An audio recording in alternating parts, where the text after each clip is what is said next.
Table को पीछे करना पड़ेगा मुझे थोड़ा।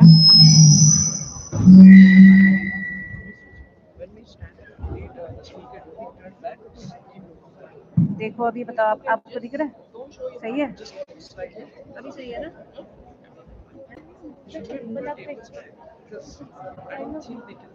लेफ्ट ना, लेफ्ट वाला ना, हाँ वो थोड़ा सा कैमरा टेढ़ा हो रहा था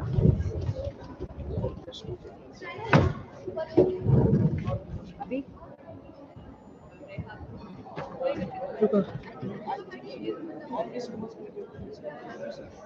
हाँ ये ऐसे बैठना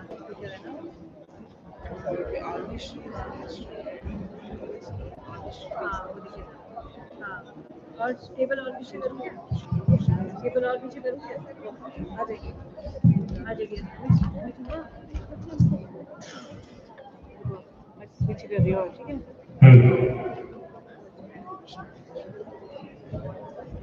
हेलो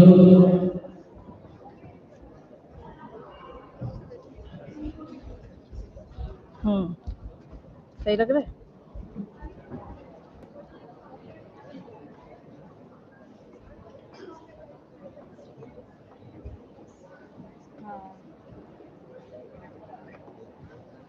अब बस ये मैक्सिमम लाऊंगी मैं पीछे, इसके बाद और नहीं आएगा, ठीक है? सही है? ठीक है? हाँ काफी सारा आ गया, ऐसे आएगा, ठीक है? थोड़ा टेढ़ा तो आ रहा है, वो तो ये टेढ़ा है, वो टेढ़ा थोड़ी ना है। हेलो तो हमें ये मूव भी करना है, अगर मुझे मूव करना है तो कैसे मूव करूँ? इसको मूव करना है, बट पूरी रूलिंग पार्टी में आ रही मेरी, पूरी रूलिंग पार्टी चाहिए। हाँ तो कैमरा पे बहुत पीछे करना पड़ेगा, बहुत पीछे नहीं। अभी थोड़ा तो पीछे करते हैं, लेकिन फिर पूरी पार्टी को फोटो लेकर लेके अगर मैं ऐसे बैठ के मूव करूँ तो हो जाएगा। कैमरा को कोई मूव कर सकता है अगर नहीं करे ऐसे करके? हाँ अगर ज़रा सा भी कुछ हो गया तो फिर प्रॉब्लम होगी वापस से, फिर हमारे तो बच्चे ही हमारे। हाँ फिर अब क्या करें? और पीछे कर लेते लास्ट वन सी का और पीछे करना है। तो मैं एक काम करूँ, हाँ चेयर को हटा के, हाँ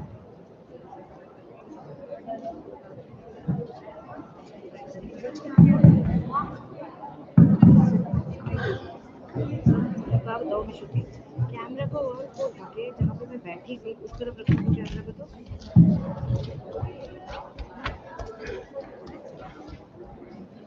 देखो एक बार दिखा देती हूँ मैं आपको मैं क्या कह रही हूँ।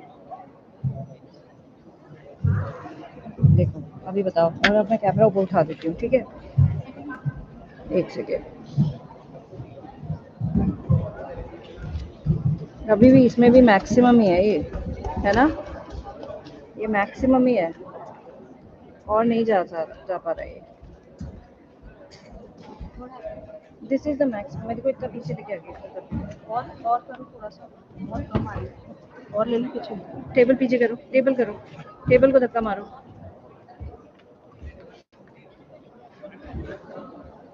हाँ एक्सटेंशन वो सही है, अभी ठीक है? और कितने आ गए? अब बस ये इतना हो रहा है। यहाँ तक कहाँ तक आया? ये तो सीधी तक आया, ये तो आई नहीं लाइव में फिर। और पीछे हाँ but we are not covering all the students, we are covering half only. भाई यही हो रहा है, लिटिल मोर। नहीं वो दो और बच्चे हैं बस। Somebody has to put this little bit this way. Somebody has to be here the whole time. No, it's not about the laptop. It is about the camera only. I'll ask Rijo to be here all the time. Yeah, ask her. Or ask Jessica, she'll do it. Connection. I'll tell. I'll tell that person.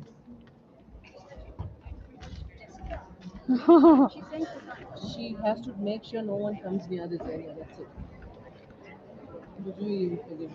I'll ask something. Yeah. That's it.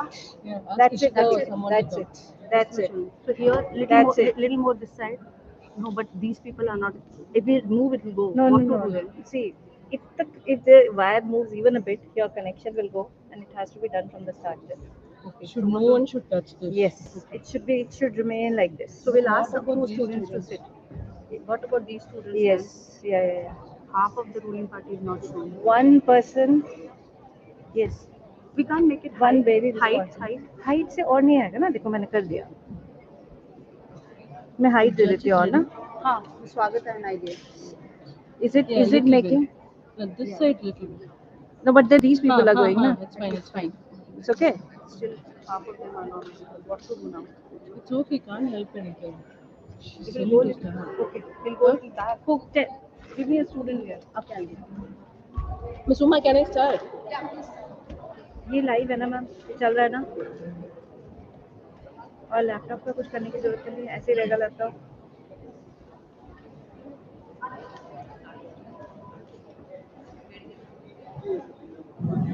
हाँ.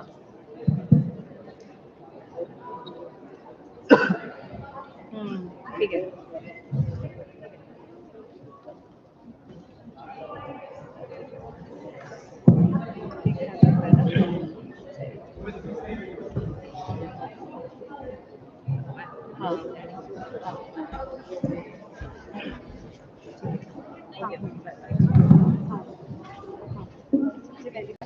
ये laptop, mouse, laptop के charger, camera, ये fold हो जाता है, इसको आगे fold हो जाएगा, ठीक है. एंड पैड कैमरा केबल इस We'll call. बहुत इम्पोर्टेंट है लैपटॉप. और ये वहाँ पे जो बट ये स्क्रीन चलती रहेगी ना, क्योंकि हमारे 2 सेशन है 4:30 तक. हाँ वो चलती रहेगी, उसको हम बंद नहीं कर रहे, उसको चलने देना. अच्छा, उसके बाद who is going to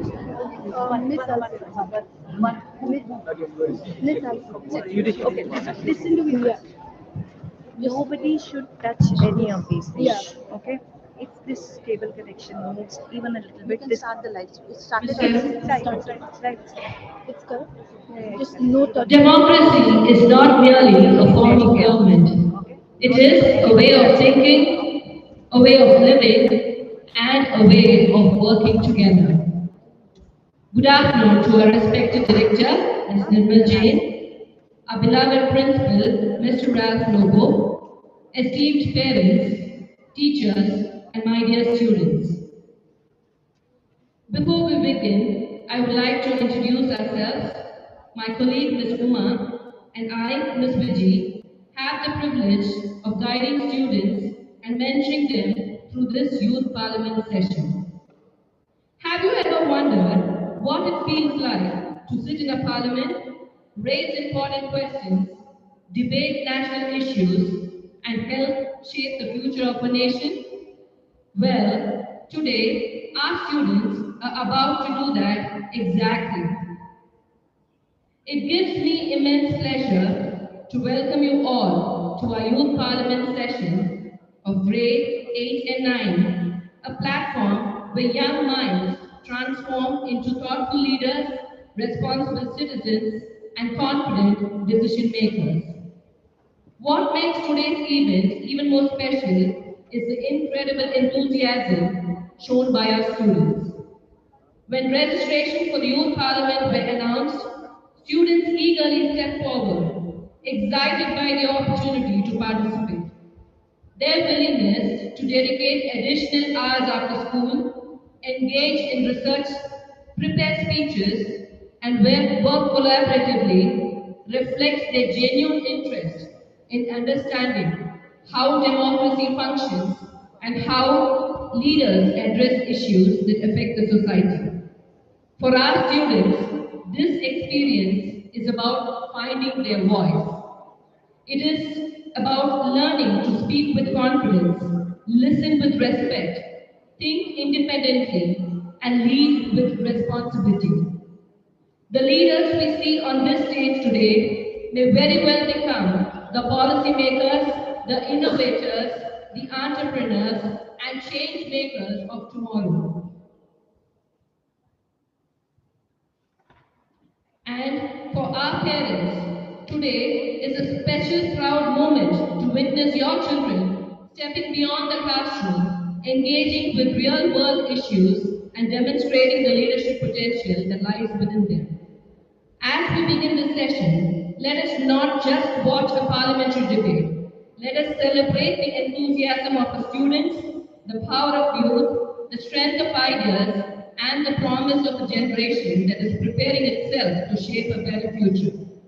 With that, I warmly welcome you all and invite you to enjoy this exciting journey into the heart of democracy through our Youth Parliament session.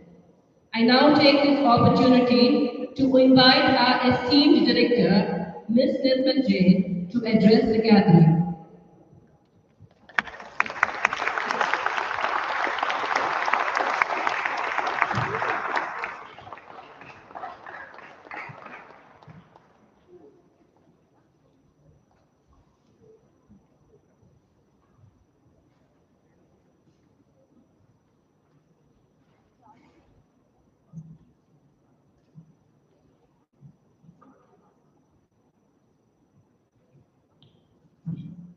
It's Ms. Viji.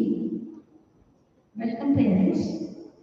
This is the first time that 8th and 9th graders are taking part in this kind of program.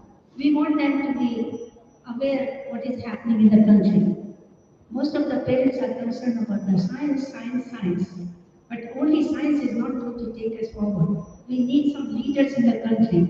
The current example is the best example how the OSM online scheme, online market was changed because of the public noise. These are the people who will create such kind of situations when anything is going wrong in the country. These leaders will make the things work right. So we are making them politically aware that if anything is not right in the country, they should raise their voice and bring the justice in the country. Right? So I think all are looking at me, of course, you will be a very nice leaders. And this is their first time, they may not be perfect, but I'm sure they have put their best into it and they will show you the best. So please encourage them to know more about the politics, not only for the science. Science has its own limit, but if they are politically aware, they can help the country grow and make it better place. And that is the idea that we have organized this youth parliament. Thank you and enjoy this. Thank you.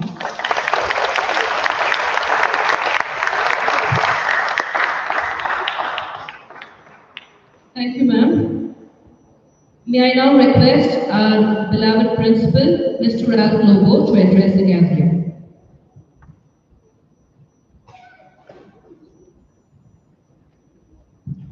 Good afternoon and a warm welcome to all respected parents, teachers, and dear students. It gives me great pleasure to welcome you to today's Youth Parliament program. Your presence here reflects your support for overall development of our students. The Youth Parliament is more than just an activity. It is a platform that helps students develop leadership, public speaking, critical thinking, confidence, and an understanding of democratic values. In today's world, much emphasis is placed on careers in engineering and medicine. While these professions are important, it is equally important to recognize and nurture the unique talents of every type.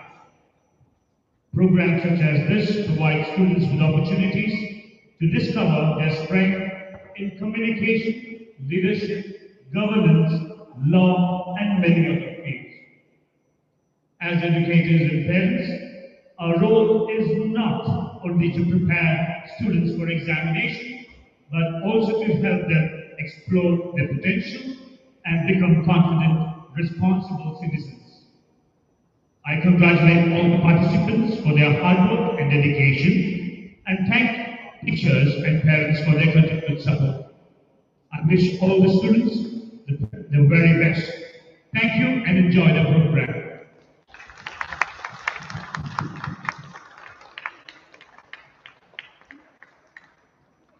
Thank you, sir. Parents, I am to watch them perform the Youth Parliament session. We have our young leaders here. They are so excited, Daniela. So without much further ado, let's start the Youth Parliament session of grade 8 and 9.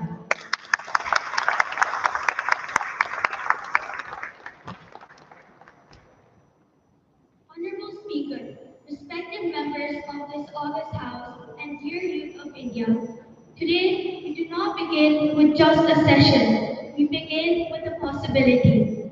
Before me lies a blank sheet of paper and a pen. This isn't just a paper, it represents the future of our nation.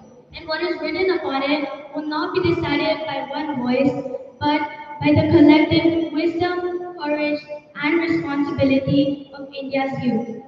As we gather here in this temple of democracy, I extend my heartfelt namaskar to all present here to witness this youth parliament in action. Before we begin, let us remember a simple guiding thought from our culture. सोच अच्छी होगी तो भविष्य भी अच्छा होगा. If our thoughts are good, our future will be good. So today, let us ensure that what we write on this page is not just words, but a vision for stronger, wiser, and more responsible India. Thank you. Honorable members, the Speaker.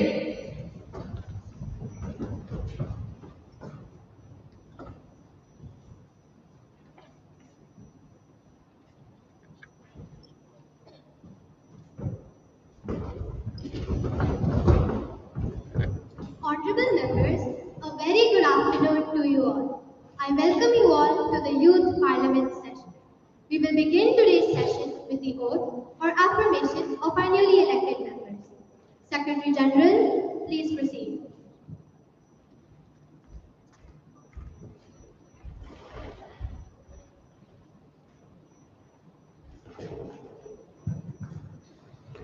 Miss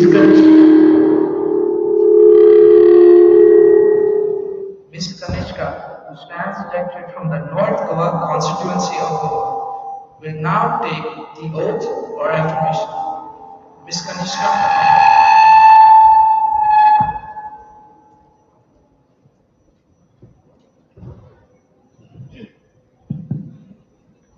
Ma'am, would you like to take the oath or affirmation?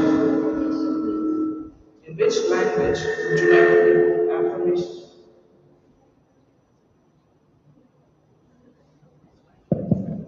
In English language. Okay, ma'am. Kindly proceed. I, Kanishka, do solemnly affirm that I will bear true faith and allegiance to the Constitution of India as by law established that I will uphold the sovereignty and integrity of India, and that I will faithfully discharge the duty upon which I am about to enter.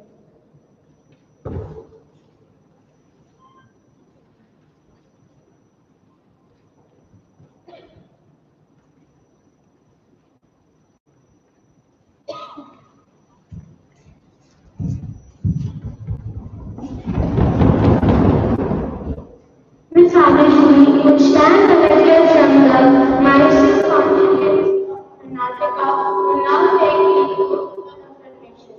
Ms. Adeshri.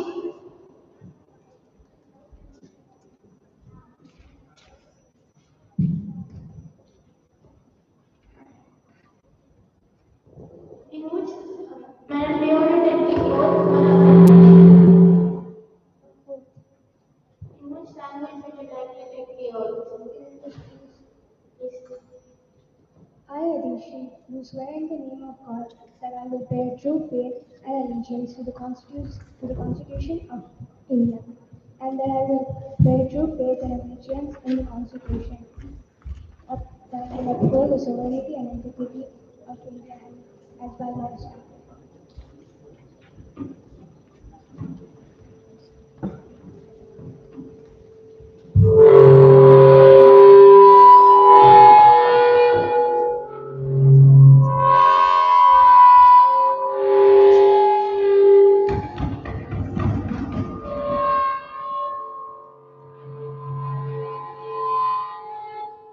Honorable members, it is my sad duty and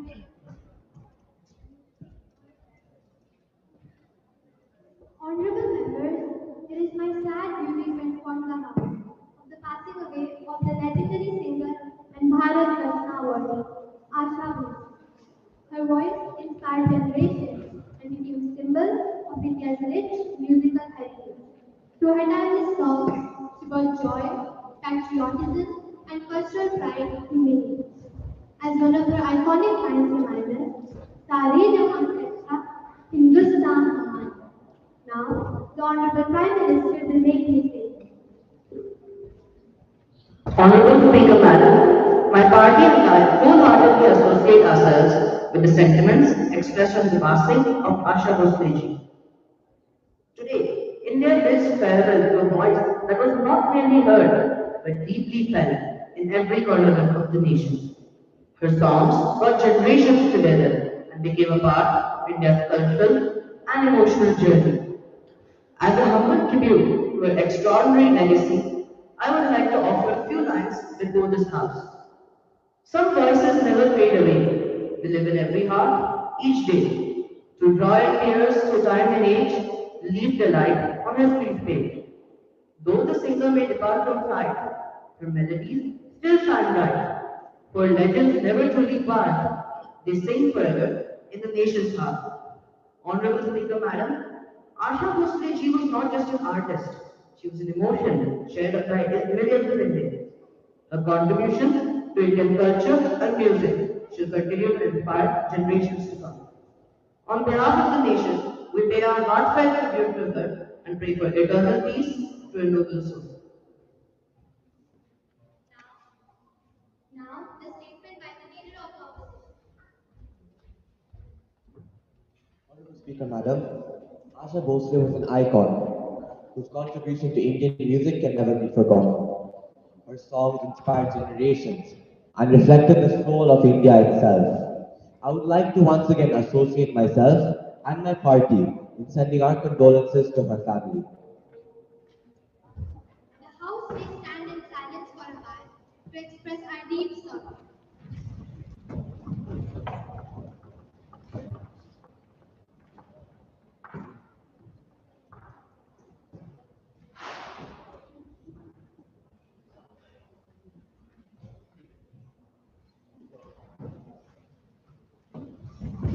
The Secretary General may convey the messages of condolences to the bereaved families. Prime Minister to introduce new ministers. Honorable Speaker Madam, our pleasure in announcing to you and through you to the House my colleagues, the new ministers. Mr. Nadeem, Minister of Petroleum and Natural Gas. Mr. Sai Samir, Minister of Education. Thank you, ma'am. Members, let us now move on to the next item in our list of business today, the question hour. Now, question number 101. Honorable Speaker Madam, India today stands at a critical turning point where artificial intelligence is rapidly entering classrooms under the National Education Policy. But while the country speaks about smart education, millions of students still don't have basic internet access, proper devices, and equal opportunities. Therefore, I would like to ask the Honorable Minister of Education. A. How does the government justify aggressively promoting AI-driven education when a large section of students still remains excluded from basic digital infrastructure? B. What safeguards has the government introduced to ensure that excessive dependence on artificial intelligence does not weaken critical thinking, creativity, independent learning, and the role of teachers in shaping young minds? Honorable Speaker Madam, education is not merely about preparing young minds that can use technology, it is about building young minds that can question, create, and innovate independently. If technology becomes advanced, but students become emotionally disconnected, dependent, and distracted, then education is not evolving, it is slowly losing its purpose. Minister of Education, please. Honorable Speaker Madam, India today is witnessing one of the fastest digital transformations in the world. According to the latest Internet in India report 2024, our country has crossed nearly 950 million internet users, with more than half coming from rural India itself. However, the government fully acknowledges that digital inequality still exists. Many students still face challenges such as poor connectivity, lack of devices, and limited digital literacy. That is why the government's goal is not merely to digitize education, but also democratize education.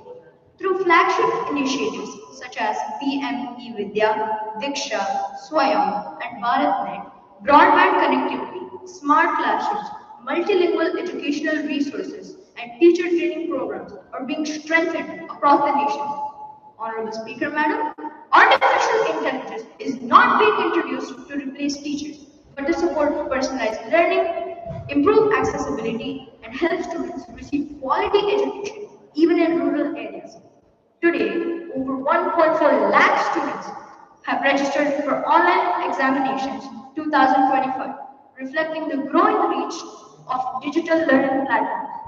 At the same time, offline learning centers, television-based educational content, and community digital centers are being strengthened so that no student is being left behind.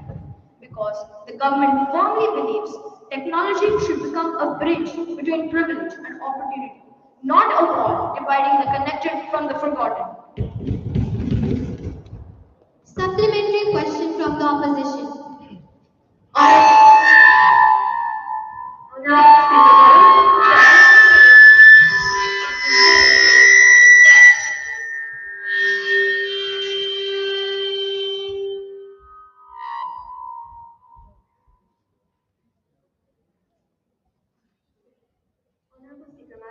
The Honorable Minister speaks of digital empowerment, but it is not a reality that parents and teachers across the country are witnessing every single day. Children today are spending long hours on screens. Cases of online addiction, cyberbullying, digital theft, and exposure to harmful digital content are increasing rapidly. Children today know how to skip ads in 5 seconds, but can't skip 1 hour without checking their mobile phones. Studies today show that nearly 44% of young internet users in India are engaged with AI-enabled tools, and many of these students are using these technologies daily without fully understanding their risks or consequences. Schools and countries across the world are beginning to restrict excessive mobile phone usage in classrooms because they fear that children might become more connected to devices than to real human interaction. So I ask the Honorable Minister, does the government believe that digital safety only means protection from cybercrime and data theft, or does it also include protecting the mental well-being, emotional development, concentration, discipline, and social behavior of our children from uncontrolled digital exposure? Because, Honorable Speaker, Madam, a child should not grow up knowing every trending reel, but forgetting how to hold a real conversation at home. And today, many parents are asking, are we raising digitally skilled children or digitally dependent children?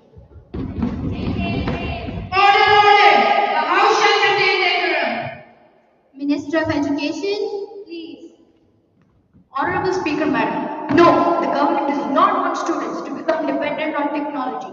That is why schools are being encouraged under the National Educational Policy to increase sports activities, debates, reading habits, counseling support, and classroom interaction along with digital learning. The government's goal is to teach students to use technology responsibly for knowledge, innovation, and national progress, not become dependent on screens, because technology should build better human beings, not emotionally disconnected generations. Bharat की ताकत उसकी तकनीक में नहीं, उसके युवाओं के चरित्र और सोच में बसती है. Now, question number 102. Honorable Speaker, Madam. Indian Railways are modernizing through bullet train projects, Vande Bharat trains, station redevelopment, and international partnerships such as India-Japan high-speed rail collaborations. However, while the government proudly speaks about speed and development, ordinary passengers are still facing overcrowding, bad sanitation, delays, and concerns regarding women and passenger safety and welfare. The Honorable Prime Minister has also said Indian Railways is the lifeline of the nation.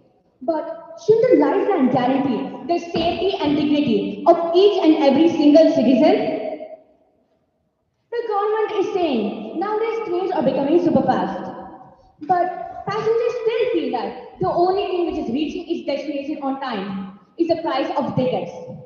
In this context, I would like to ask, A, whether projects such as Vande Bharat, bullet train corridors are receiving much more importance and priority than passenger welfare and well-being.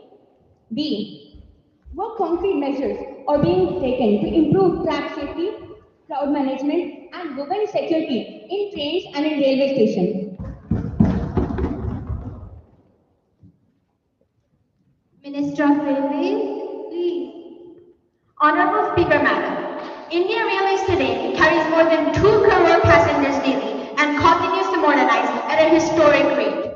Projects such as the Vande Bharat reflect India's growing technological strength and the success of the Make in India initiative. While India has collaborated with Japan for high-speed rail expertise, railway manufacturing and technology are increasingly being developed domestically.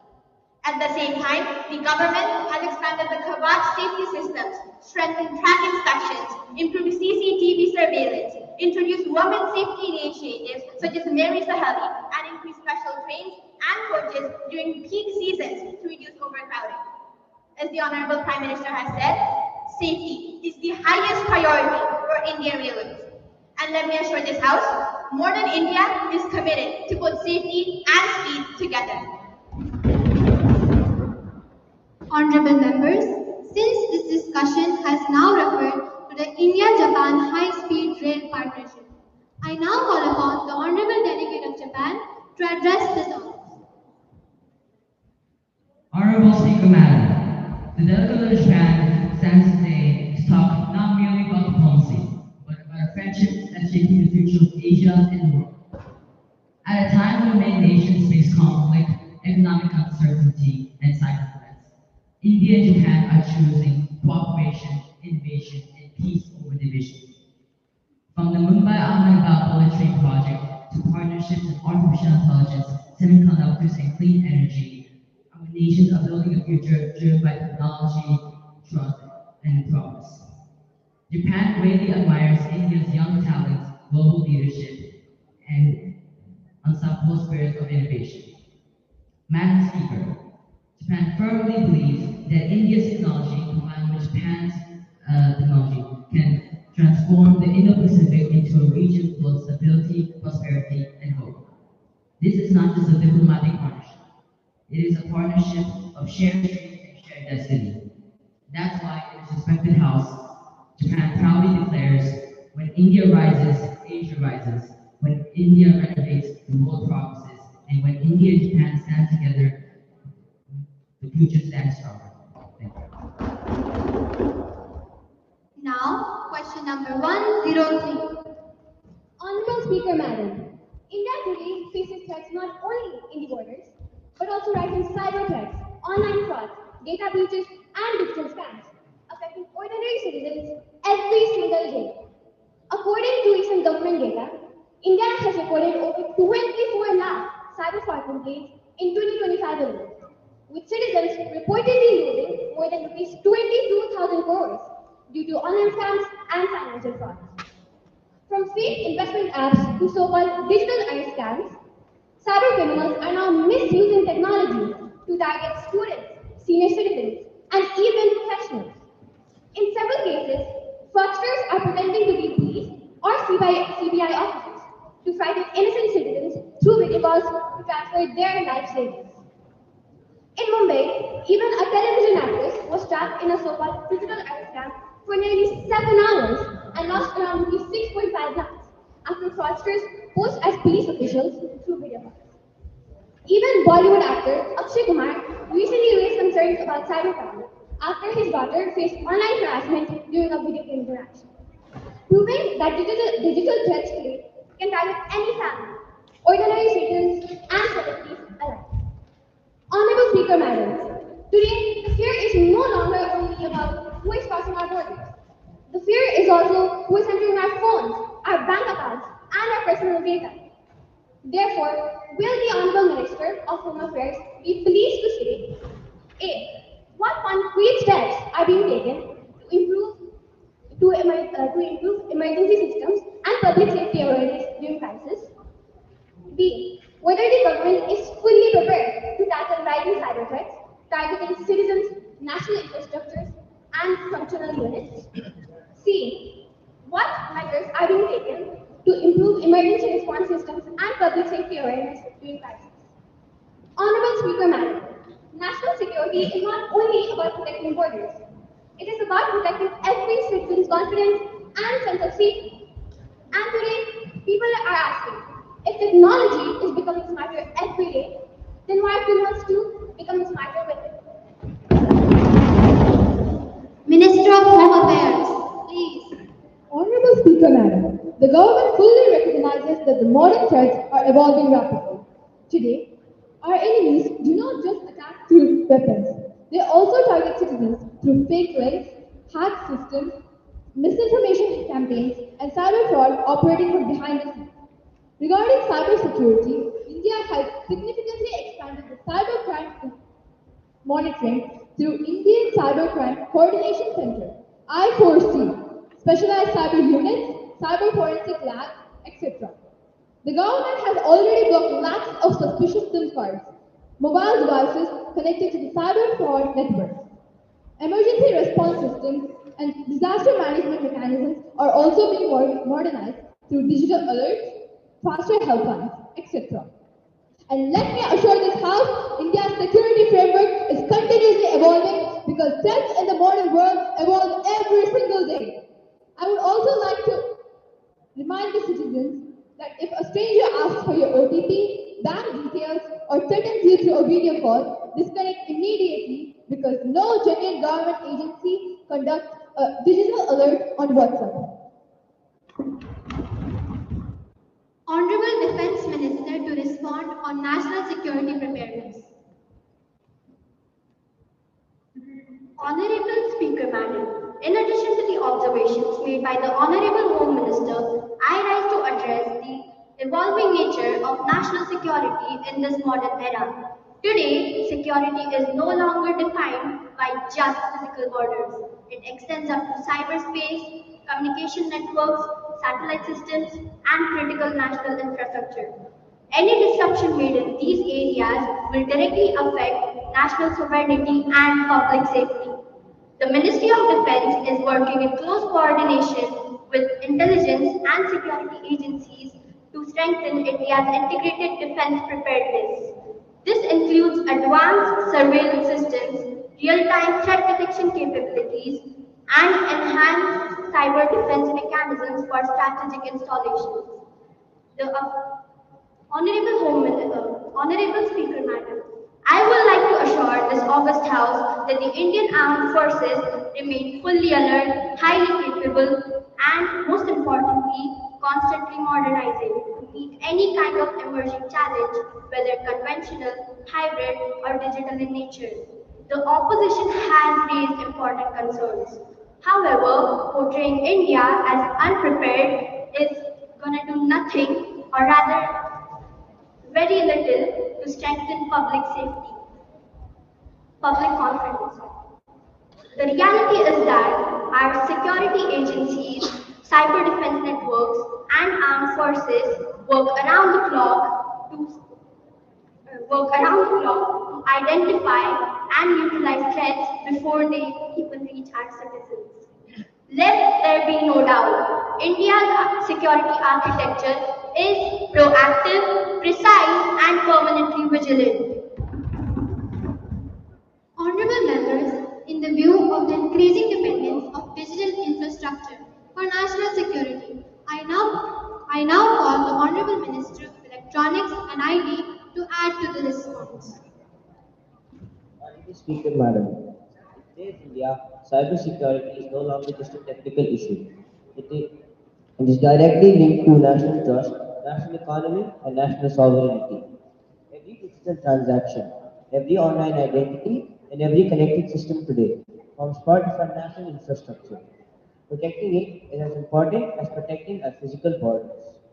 The Ministry of Electronics and Information Technology, in coordination with the CERTN and the Indian Cybercrime Coordination Center, is developing a national cyber defense force capable of detecting and responding to threats within minutes, not days. Honorable Speaker, Madam, we are moving from a reactive system to a predictive cybersecurity model in which threats can be identified before they can cause any harm. At the same time, nationwide cyber awareness and digital literacy programs are being strengthened so that every citizen, from students to senior citizens, can identify phishing attempts, fake links, fraudulent calls, and so-called digital arrest scams. Because Honorable Speaker, Madam, a single click of ignorance should never become a lifetime of financial loss.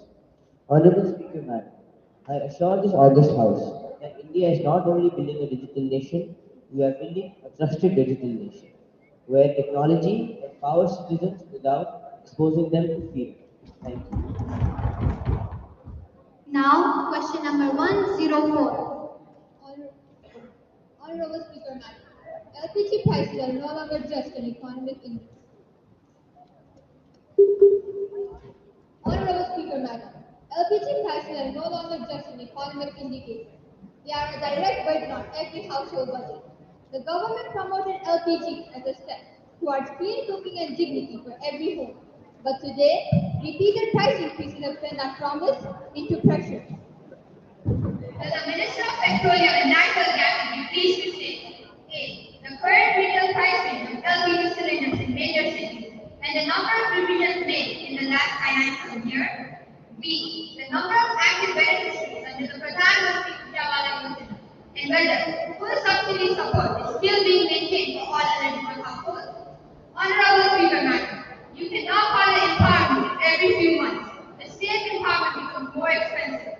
And today, the question is simple but uncomfortable. Was LPG a reform for the people or a system where affordability keeps sinking or dependence keeps increasing?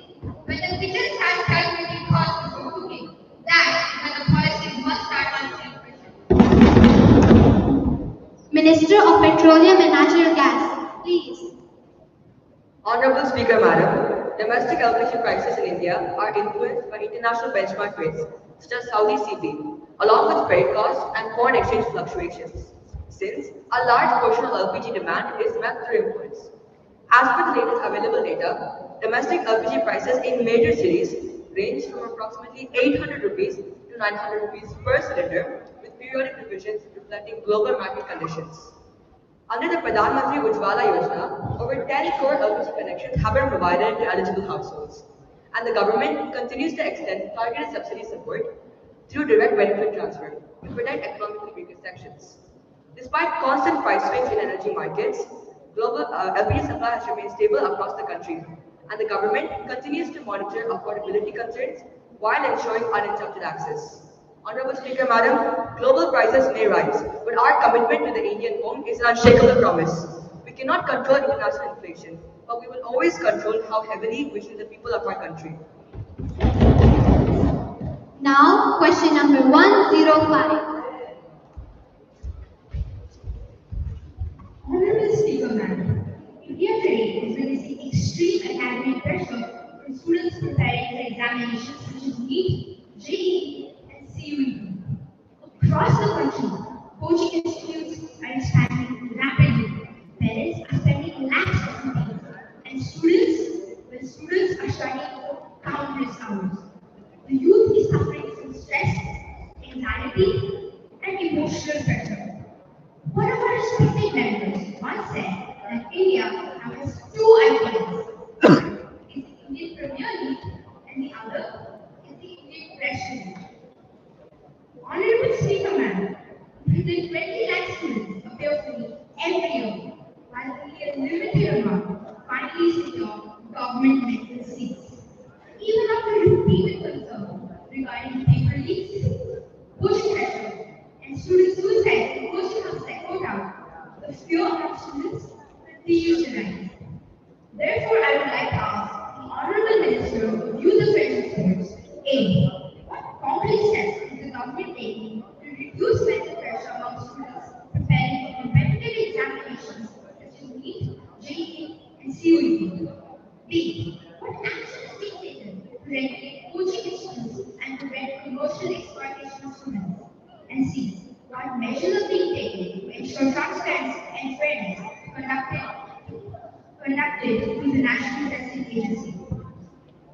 Speaker Ma'am, education should bring confidence to students, not fear of failure. Minister of Youth Affairs and Sports, please. Honorable Speaker Madam, the Parliament only recognizes that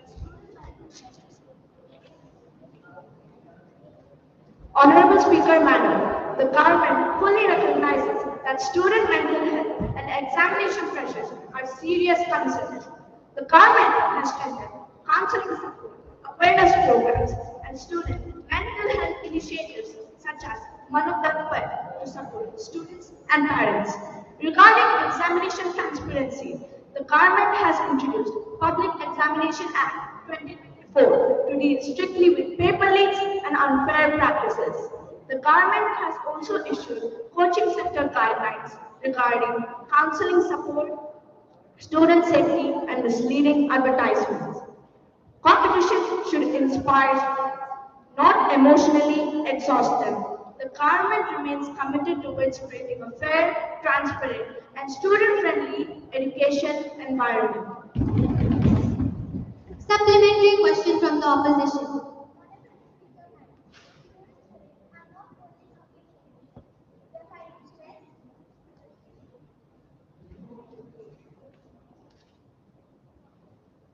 Honorable Speaker Madam, students today are not only competing with each other, they're having stress, fear, loneliness, and pressure every single day.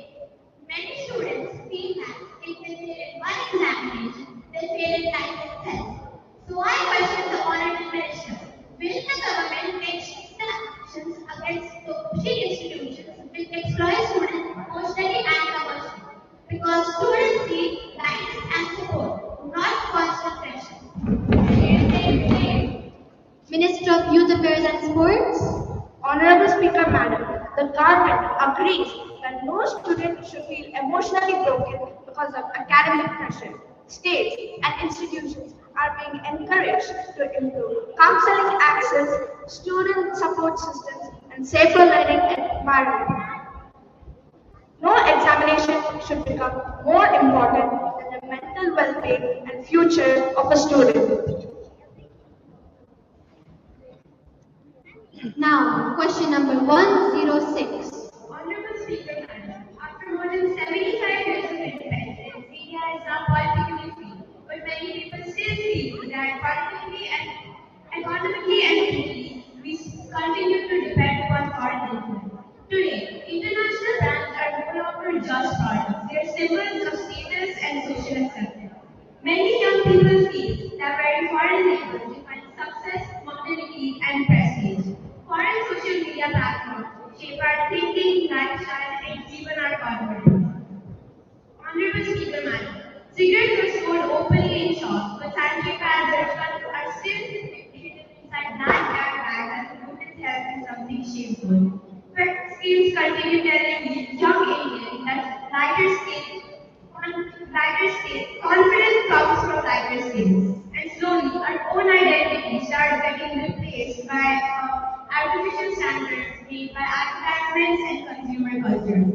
But no matter what language we speak, what brands we wear, or what trends we follow, our identity will always remain Indian. Today, thousands of talented students leave India every year because they believe that respect, opportunities, and better future exist somewhere else.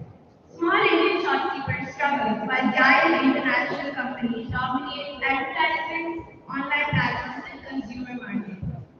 Honorable Speaker Madam, we say vocal for local, but are we truly creating in India where local products, local confidence can truly survive?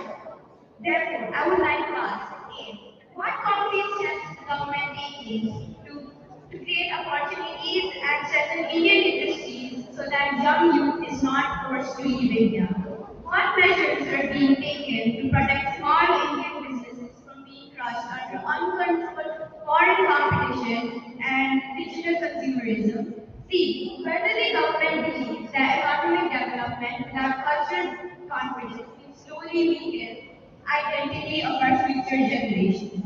Honorable Speaker Madam, India became independent through in 1947, but true independence will only come when Indians stop thinking that foreign means superior.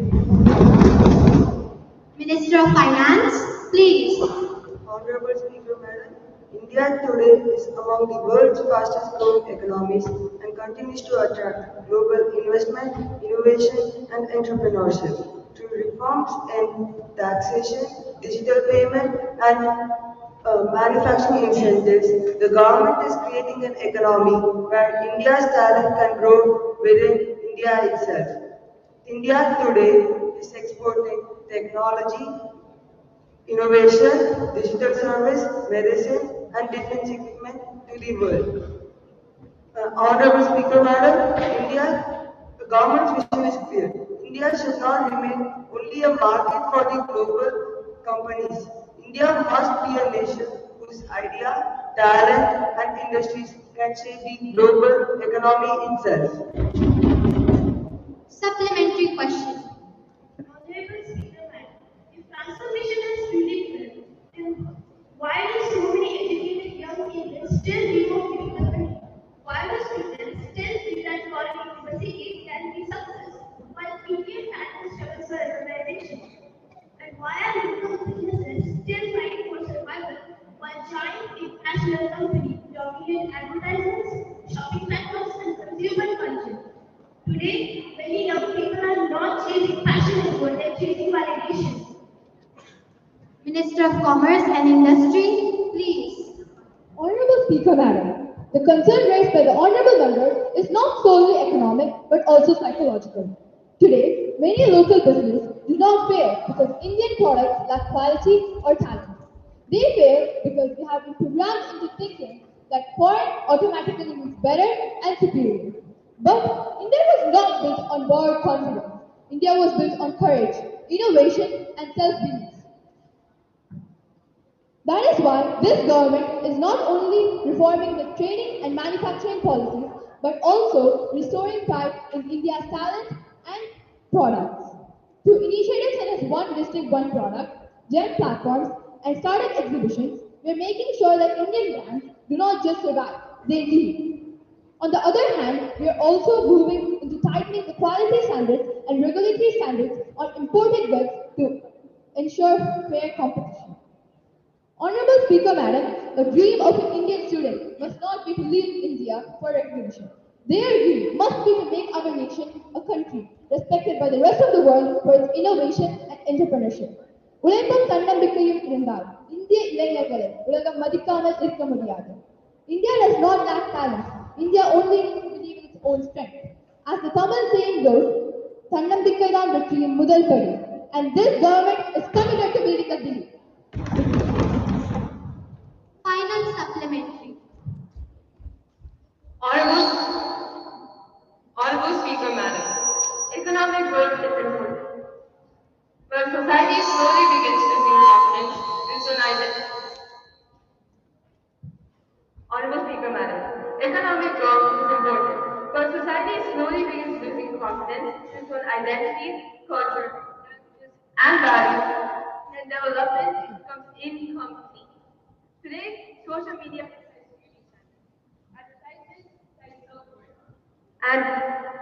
and foreign trends decide what young people should wear, eat, and admire. Does the government believe that modernization without an emotional connection will create a generation that is technologically advanced but mentally disconnected from India itself? Minister of External Affairs, please. Honorable Speaker, Ma'am. Honorable Speaker, Ma'am. India has never believed that progress requires abandoning identity. For centuries, India remained a civilization that welcomed the world, yet never lost itself before the world. Today, Indian culture, yoga, Ayurveda, literature, cinema, technology, cuisine, spirituality, and democratic values are respected globally because India has always carried forth modernity and civilization together. But Honorable Speaker, Madam, there is a dangerous difference between global exposure and cultural security. Learning from the world is wisdom. Blindly copying the world and forgetting ourselves is a weakness. Today, many young people are slowly being made to believe that foreign accents sound smarter, foreign brands look superior, foreign lifestyles appear more successful, and foreign validation matters more than self-respect. This mindset is more dangerous than economic dependence because a nation first weakens mentally before it weakens globally. Honorable Speaker, Madam, India's youth should not grow up believing that confidence comes from fairness grades, imported labels, or Western approval. Confidence must come from knowledge. Confidence must come from character. And confidence must come from knowing that being Indian is not something to hide. It is something to carry with pride before the world. The government firmly believes that India will not. The government firmly believes that India's future will not be built by copying another civilization. India's future will be built when Indian youth become so capable, so innovative, and so confident in their roots that the world begins learning from India once again. Honorable Speaker, Madam, the world should not decide India's identity. India must define its identity before the world. Minister of Labour and Employment, please. Honorable Speaker, Madam, the concern raised by the Honorable Member is not just about jobs. It is about whether India's youth and workers can see a future for themselves within the country. Today, India's strength lies not only in its cities and industries, but also in its villages, fields, and hard-working farmers who sustain the nation. At the same time, Indian youth are seeking opportunities abroad, not because India lacks talent, but because we must continue strengthening confidence in opportunities at home. Through international cooperation, especially partnerships like India-Japan in skill development, modern agriculture technology, robotics, and advanced training, Indian youth are learning global standards and bringing that knowledge back to improve our own systems. This is helping farmers through smarter tools, increased production, and better technology. This ensures that agriculture becomes not only modern but also sustainable. Honorable Speaker, Madam, India does not define success in one way. From the hard-working farmers who feed our nation, to athletes like Neeraj Chopra, who represent India globally, to scientists and entrepreneurs who build new ideas, every Indian has a role in shaping our future. And therefore, our approach is simple. If someone wants to grow, India will give them soil. If someone wants to build, India will give them space. And if someone wants to innovate, India will give them support. And if someone wants to dream, India will give them opportunity right here. Honorable Speaker, Madam, as Dr. APJ Abdul Kalam has said, dreams are not what you see in your sleep. They are what do not let you sleep. Today, India is building a nation where those dreams can grow in our own soil. Now, question number 107. Honorable Speaker, Madam, it has been observed that frequent disruptions and adjournments are affecting the productivity of the Parliament, leading to loss of legislators' important time. At a time where citizens expect accountability and serious debates, the functioning of the House is often questioned. Therefore, I would like to ask the Honorable Minister of Parliamentary Affairs, A. What steps is the government taking to ensure smooth and disruption-free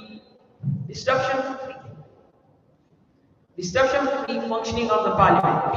Whether any procedural reforms are being taken to improve the quality of debates? C. How does the government plan to restore public trust in parliamentary proceedings? Honorable Speaker, Madam, democracy strengthens when discussions are disciplined. Minister of Parliamentary Affairs, please. Honorable Speaker, Madam, the government firmly believes that the Parliament is the supreme democratic institution of our country and must always function as a platform for meaningful dialogue, respectful debate, and responsible decision-making. The smooth functioning of the Parliament is essential for effective governance, efficient policy-making, and addressing issues concerning the citizens of our country in a timely and constructive manner. In this regard, several steps are being taken to improve coordination among political parties before parliamentary sessions and strengthen the role of the Business Advisory Committee and encourage more structured and time-bound discussions through question hour, zero hour, and other special parliamentary debates. Additionally, the government is taking several initiatives to improve cooperation among members so that important legislative business can be conducted more efficiently and without any unnecessary disruptions. At the same time, All honorable members are expected to maintain decorum, respect for parliamentary proceedings, and uphold the dignity of the House in the true spirit of democracy. Honorable Speaker Madam, हमें नारे नहीं नीति चाहिए, व्यवधान नहीं समाधान चाहिए, और शोर नहीं पर एक मजबूत लोकतंत्र चाहिए. The strength of democracy lies not merely in representation, but in responsible participation, respectful debate, and collective progress. Now, question number 108. Honorable Speaker Madam, India is facing increasing environmental challenges such as air pollution, rising temperatures, heat waves, floods, and deteriorating urban air quality. These issues are no longer future-ready. They are affecting daily life, health, agriculture, and the economy. Therefore, I would like to ask the Honorable Minister of Environment, A. What concrete steps are being taken to reduce air pollution in major cities? B. How is the government preparing for climate-related disasters such as floods and heat waves? C. Whether India is on track to meet its climate commitments and sustainability targets? Honorable Speaker Madam, clean environment is not a choice. It is a necessary survival. Minister of Environment, please. Honorable Speaker Madam, the government has implemented several initiatives such as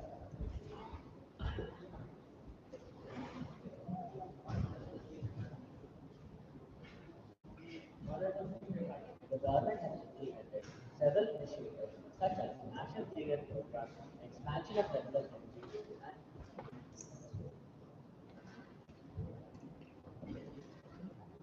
Honorable Speaker Madam, the government has implemented several initiatives such as National Clean Air Program, expansion of renewable energy, and promotion of electric vehicles. Disaster preparedness systems have also strengthened through early warning systems and improved coordination with state authorities. India continues to progress its climate goals while maintaining economic growth. Honorable Speaker Madam, our aim is to develop a both sustainable and responsible environment. Now, question number 109. Honorable Speaker Madam, artificial intelligence is transforming every sector: education, employment, governance, and communication. However, concerns are rising regarding deepfakes, data privacy, job displacement, and ethical misuse of technology. Therefore, I would like to ask the Honorable Minister of Science and Technology, A. What regulatory framework is being developed in India to govern artificial intelligence? B. How is the government addressing the job displacements caused by automation? And lastly, C. What steps are being taken to ensure that India becomes a global leader in ethical AI development? Honorable Speaker, Madam, technology without responsibility can become a threat to society. Minister of Science and Technology, please. Honorable Speaker Madam, India is actively developing a responsible AI framework focusing on transparency, accountability, and innovation. The government is promoting AI research of startup ecosystems and skill development programs to prepare youth for future jobs. At the same time, ethical guidelines are being strengthened to ensure safe and responsible use of artificial intelligence. Honorable Speaker Madam, India's goal is to lead the world in safe, ethical, and human-centered AI.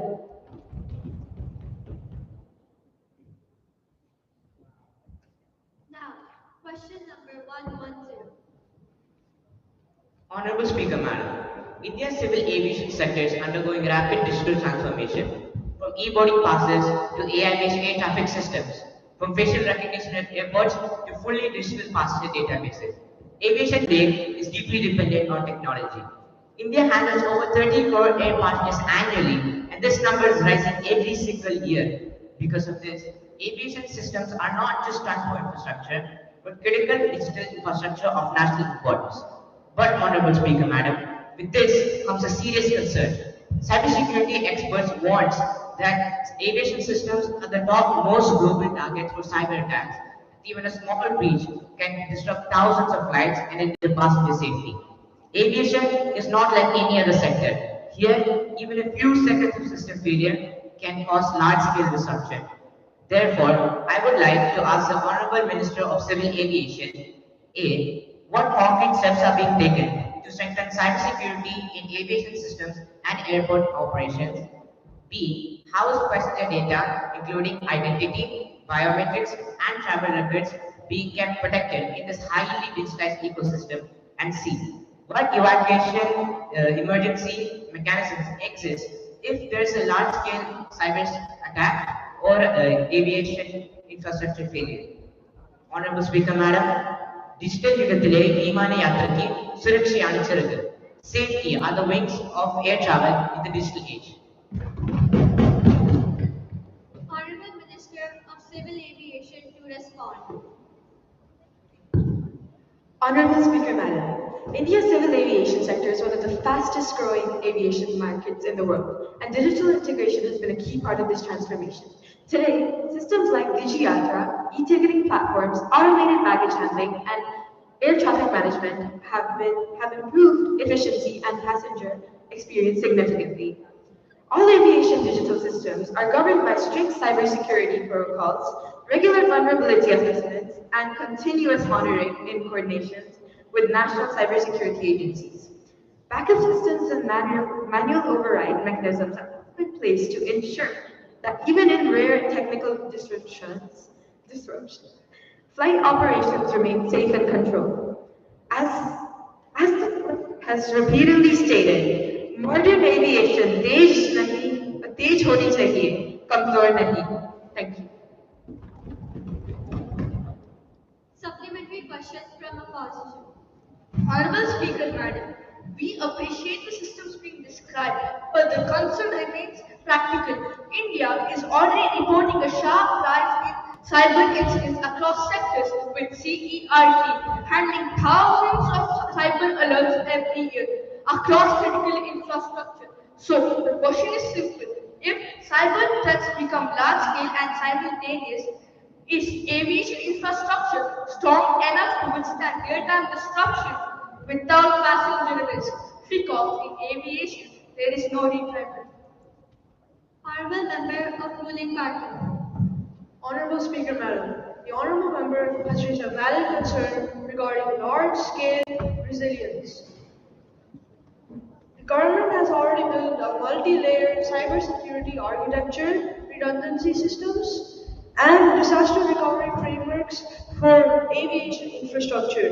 Coordination between aviation authorities, cybersecurity agencies, and national security systems ensure rapid response in case of any anomaly. Honorable Speaker, Madam, we assure this House that India's aviation ecosystem is being developed not only for efficiency, but also for safety, resilience, and uninterrupted service under all conditions. Honorable members, in a digital era, progress is not measured only by how fast we fly, but by how safely we stay connected by flying forward. Honorable members, we shall now begin the discussion on the matter of urgent public importance regarding rising heat waves across India, climate change, and its effect on public health, agriculture, and water supply. I call upon the honorable member from the ruling party, Ms. Aradhya, to initiate. Thank you, Madam Deputy Speaker. I rise to draw the attention of the House to the increasing intensity of heat waves across several parts of India. This year, temperatures have risen beyond normal seasonal levels, creating serious concerns for both rural and urban populations. This is not only an environmental issue, but also a serious agricultural and economic issue. Crops are being damaged due to extreme heat and lack of water. Groundwater levels are decreasing in many areas, and farmers are facing severe losses. In cities, heat stroke cases are increasing, especially among outdoor workers and students. Further, electricity demand has increased sharply, leading to power shortages in several areas. This situation may also affect food supply chains and contribute to rising prices. I therefore request the government to strengthen climate resilient agricultural policies, improve irrigation facilities, and ensure effective heatwave warning systems. I also request the Honorable Minister to respond on the steps being taken to address this issue. Thank you, Honorable Member. I now invite the Honorable Minister of State, Ministry of Environment, Climate Change and Agriculture Coordination, Mr. Karthik, to initiate. Honorable Speaker, Madam, the government understands the seriousness of rising heat waves and the urgent responsibility to protect people from extreme weather conditions.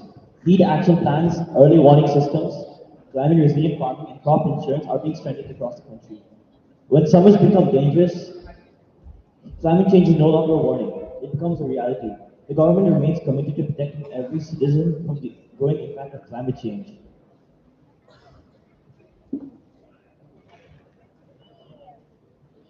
Thank you, Madam Deputy Speaker. While I appreciate the response of the Honorable Minister, the ground reality remains concerning. Heatwave preparedness in many regions is still inadequate, and farmers continue to suffer crop losses due to unpredictable weather patterns.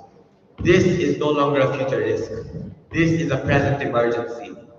The government must ensure faster implementation of policies and better coordination at the state level to effectively address this crisis.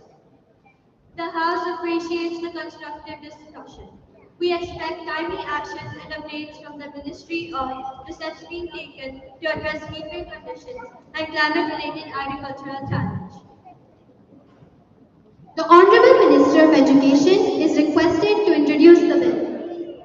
Madam Speaker, I beg to move for leave to introduce a bill further to reform and restructure the higher education regulatory framework in India.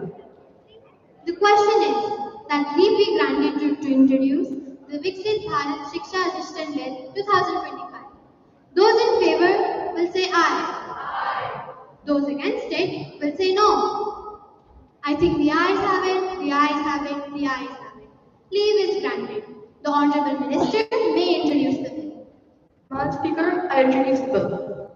Now, the House will take up for consideration of the Viksit Bharat Shiksha Adhishtan Bill 2025. Honorable Minister, please. Honorable Madam Speaker, I move that the bill be taken into consideration. Madam Speaker, this bill aims to unify India's higher education regulatory system by replacing multiple overlapping bodies such as UGC, AICTE, and NCTE with a single common authority. This will reduce delays in approval, improve transparency and efficiency, strengthen academic quality, and enhance global recognition of Indian degrees.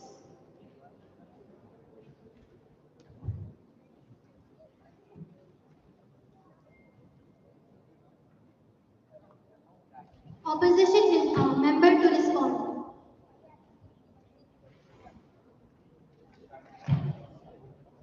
The question is that the bill be taken into consideration. Those in favor will say aye. Those against it will say no. The ayes have it, the ayes have it, the ayes have it. Motion is adopted.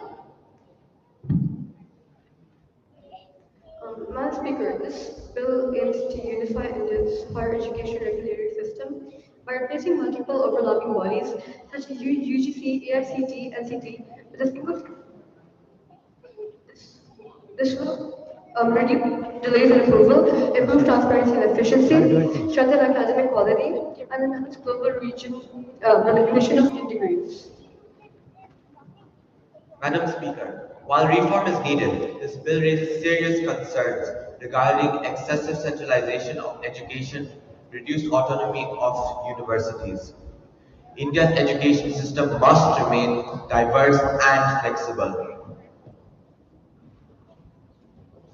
Madam Speaker, this bill does not interfere with academic freedom. It only removes duplication and ensures faster, more transparent governance. Madam Speaker, while I support reform, I insist that university autonomy must be protected through strong safeguards.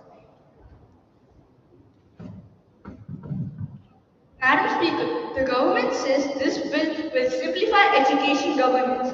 But the real question is it simpler for who? For students or for control? Today, universities are already struggling with pressure, lack of independence, and fear of speaking freely. And now, the government wants one more central authority to supervise almost everything. If the universities start speaking the same way and functioning the same way, where the innovation comes from? Because education does not grow in an atmosphere of control, it grows in an atmosphere of freedom. And I have to say this clearly.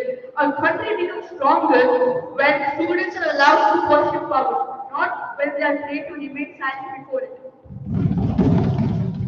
Madam Speaker, this bill is a progressive step toward Viksit Bharat 2047. A strong education is the foundation of a national progress. Madam Speaker, this bill reflects a commitment towards building a globally competitive education system while ensuring quality and accessibility for all students. No battery, free charge. The question is that I to be stand by. Madam Speaker, I move an amendment to ensure protection of academic autonomy for universities. Now, the question is that clause 6 stands part of the bill. Those in favor will say aye. Those against it will say no. I think the noes have it, the noes have it, the noes have it. The motion is negative. Honorable Minister of Education.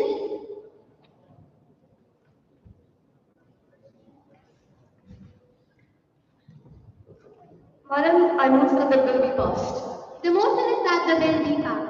Those in favor will say aye. Those against it will say no. I think the ayes have it, the ayes have it, the ayes have it. The motion is adopted. The bill is passed. Honorable members, we have come to the end of today's sitting. I thank you all for your cooperation and your dignity. The House stands adjourned.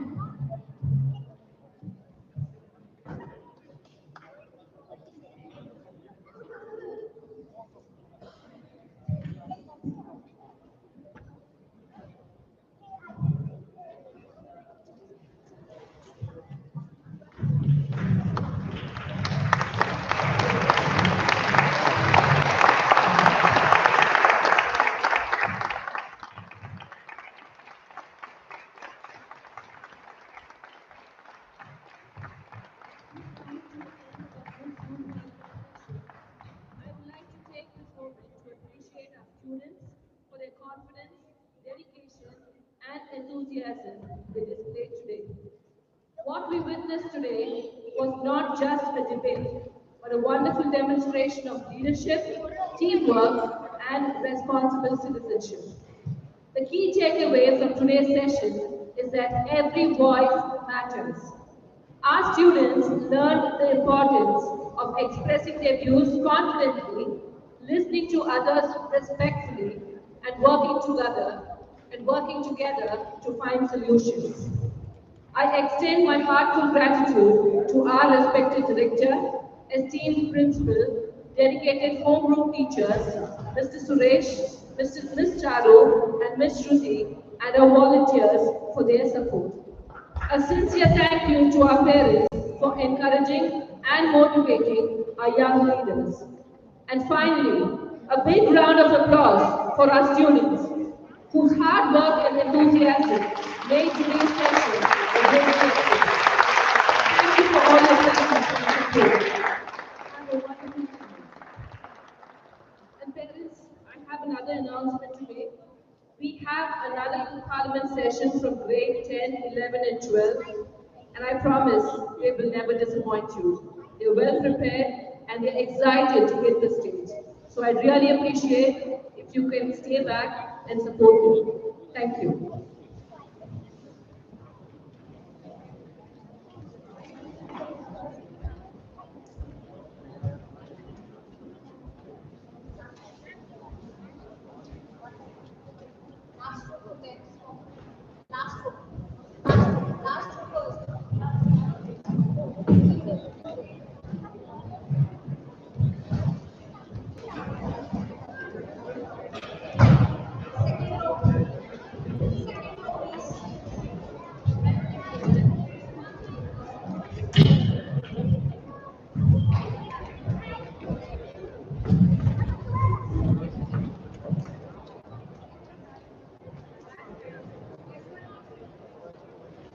Eighth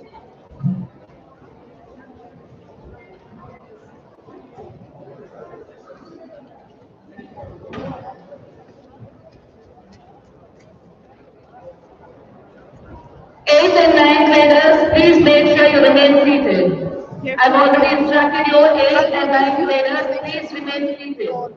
You're not allowed to exit.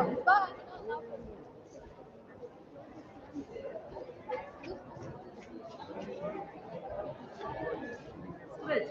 You will stay here and guard. No one should touch this. No one should touch this.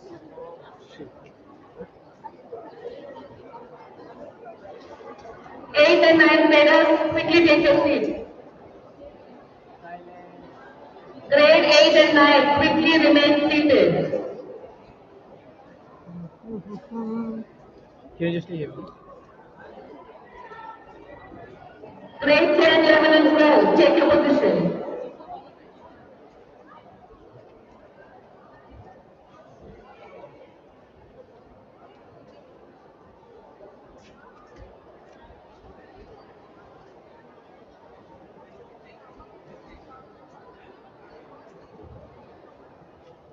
Eighth and ninth graders, I said remain seated.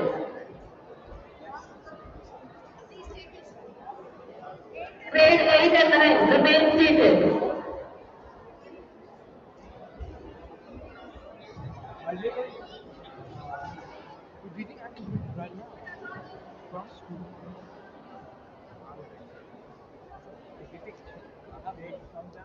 Now, grade 8 and 9, what did I tell you?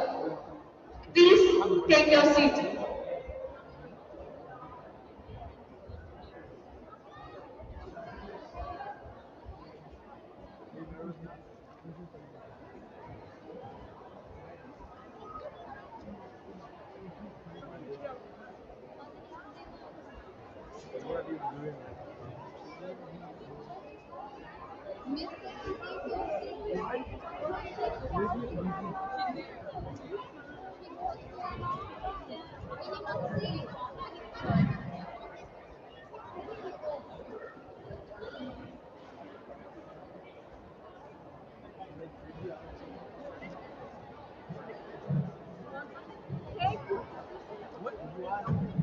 Should I share with someone beside me? This guy forgot his printer. Nothing. She wants us to stay here to know, make sure nobody touches us.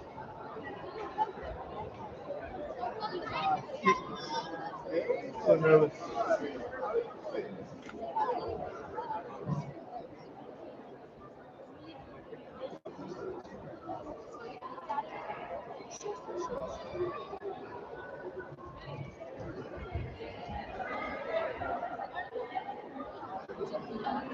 Oh, so nervous. No, actually, they got Is anyone having 39 batch? what? They are keeping this good old, bro. What's the rush? What if 3 0 not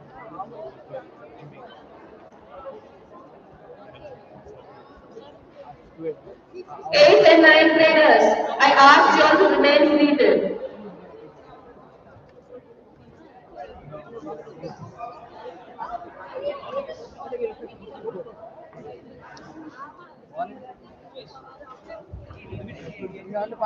Hey, Yudhi, come here. Take care. Go and tell Miss Vijay that. Okay, fine. Just call Miss Vijay and come here. Go. Miss Vijay. Miss Vijay, can you ask Judis to stand here? We'll go and check. Yeah, you stay here. Make sure no one touches this. Make sure no one comes near this. Okay? Yeah, we're going. Bye. Let's stay here. Go, man. Oh, all go sit down. Hey, good luck. All good luck. Thank you. Good luck.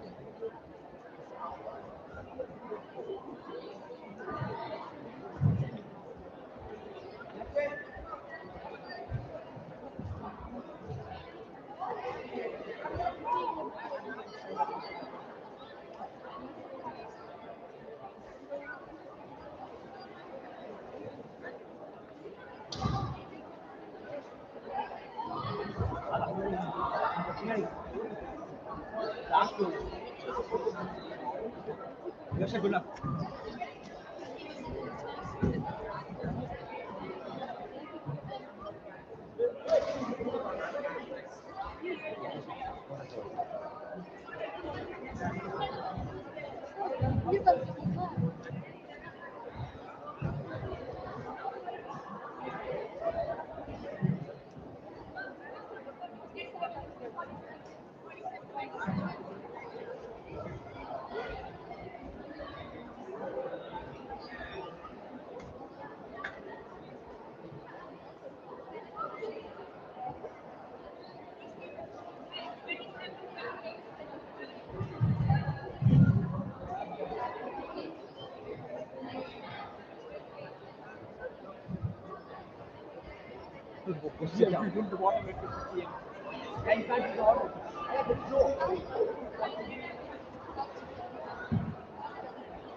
இந்த area பக்கம் வராது ரொம்ப danger ஏய் நான் வாங்கிட்டேன்டா இங்க உட்காந்து நான் 2 மணி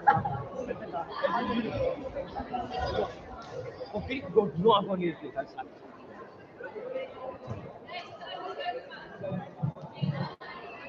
Ishan.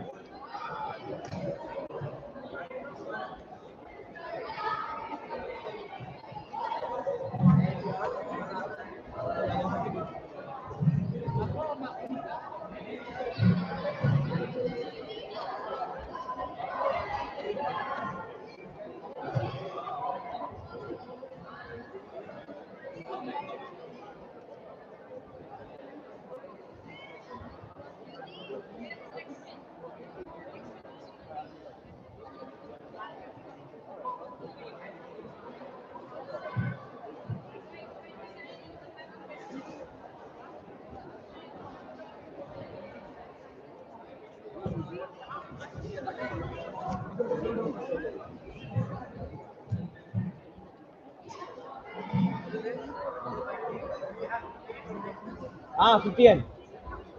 It's a show, eh? Not if you guys, it's just a show. No one trace आता है.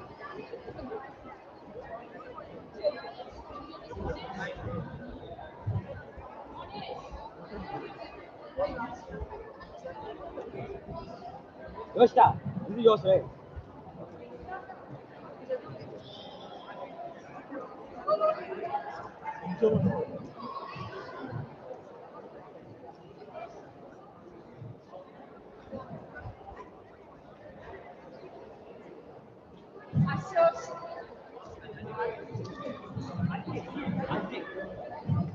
Holy Jesus.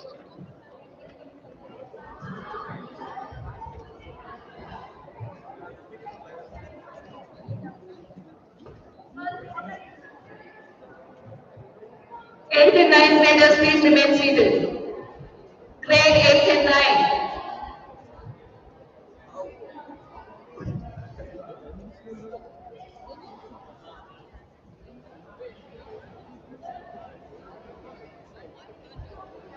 Oh, sit down, sit down. Hey, don't touch wire, don't touch wire, don't touch wire. Yes, you don't touch wire.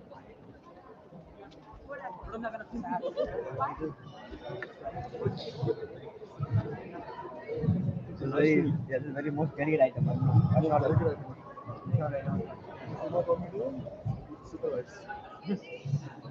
Just you do the work. You, no. I'm employing you now. It's Hanania. I've been told to record. As soon as I'll tell you.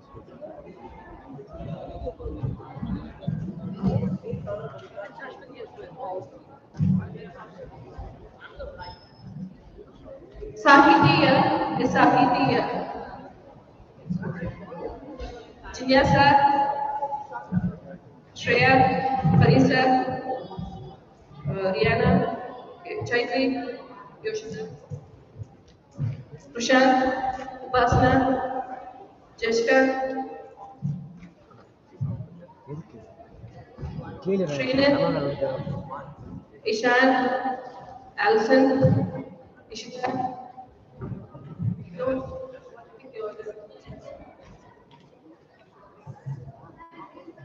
Aditi is here. Jayashree, Suraj, Surat, Yavna, Charunetra, Kripa,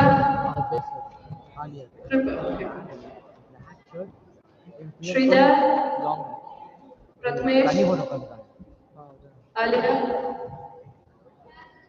Jaya, Monish, Lakshmin, Pratyush, Amon, Avantika, Rijo, Varshni, Sahiti, Arnav, Kavya, Rahal, Advita, Shalin,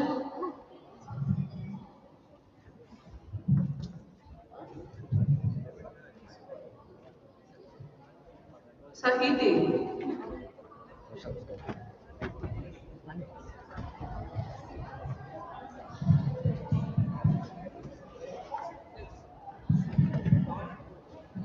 and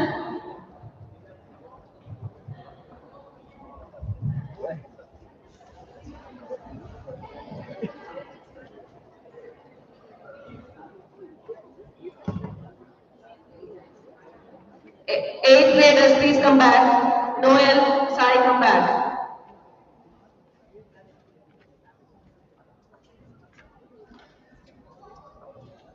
Yes. Especially if it's by me.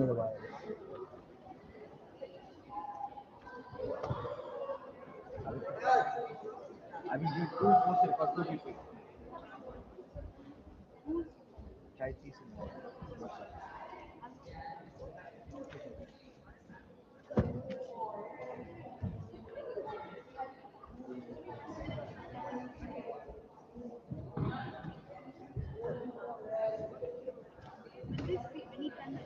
Will they exist? Or just like what they are? External affairs.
Volunteer. Volunteer. Help out don't think. यार मैं छोटा पूरा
Rajat can sit here. Hey, Rajat, sit here. You don't want to say. Okay, fine. Samu's here to record this. I mean, guitar will work. Hey, Rajat, you want to sit here? Main labor first.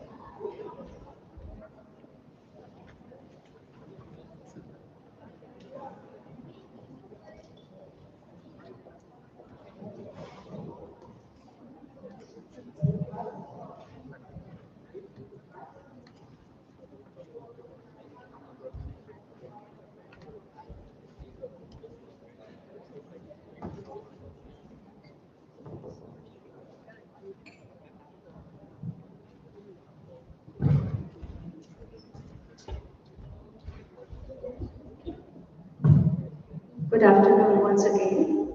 I just have two messages for you, ninth grade parents. One is that the books are still not in the print. We only have received English books and science. And the next will be Hindi books, which is not very required among the students. So we don't still have social studies books, which is a big change. They have included a lot of material in social science. So that book is not there, and the students have to just work on the whatever material is available. We really don't have exact syllabus that what should be taught. So the first term is going to be like that, and math also is not there. So we are just playing in dark at what to teach, but teachers have some material and we are teaching those materials. Second thing is that CBSE has made ninth grade much harder than what it used to be. Students are also listening. The idea behind this is that before, there used to be a big jump from 10th to 11th, and our students were not prepared. They used to find it very hard. So what CBSE has done now, that they should start working hard from 9th grade onwards. So the discrepancy between 10th and 11th will not be that high as it is still now. So that's why they have made 9th grade syllabus tough, and the next year 10th grade will be tough, and then when they move to 11th, they will not find it very tough. It will be a smooth transfer from 10th to 11th. That is the idea that they have made 9th grade very hard. So 9th grade is the biggest suffering. And another thing is that three language formula, the Supreme Court has approved, passed, which is very unfortunate, but I hope it will not apply to foreign countries. Otherwise, it will be very hard. But I'm very sure that it will not apply to us, because they are saying English is a foreign language. How can English be a foreign language? It's our national language. It's our official language. It cannot be a foreign language. So again, the appeal is gone to Supreme Court. There are some sectors we have appealed, and I hope the appeal will be dismissed, and there will not be any three language problem. But at all, if it is there, then for a foreign country, we have to fight for that we cannot accept three language problem. Those are my messages. Thank you for coming.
while we are waiting for other parents, I thought I can communicate few things which we are facing at school.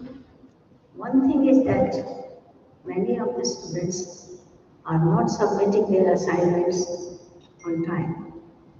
This year, as you know, the result of 12th grade has been not to our satisfaction, not to anybody's satisfaction. And that time we realized that we have to be more tough on the students. Of course, it was mostly because of OSN, but we had to look into our side also, that why it happened that even in OSM marking, why did they get the results so poor? So that's why we have become very strict about the homework. So any 9th, 10th, 11th, 12th grader doesn't submit the homework will not be allowed to go to the field outside.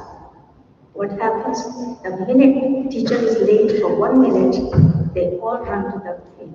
I know it is very tempting, but they can play outside. At the same time, they should do what they are supposed to do at home. So it is very sad for us. Little ones we can't stop from playing or holding them in the classes, but for 9, 10, 11, 12, the rule from last week is that if they have not submit their assignments, they will not be allowed to go out. Second thing is that anybody living in Sunamachi Gochome, there is a big complaint that anybody living, if you can raise your hand, then I speak, otherwise no use of speaking. Sunamachi Gochome, nobody is there. Because the students have been playing their ball and cricket, and they are complaining to us that our students are playing till 9 o'clock at night.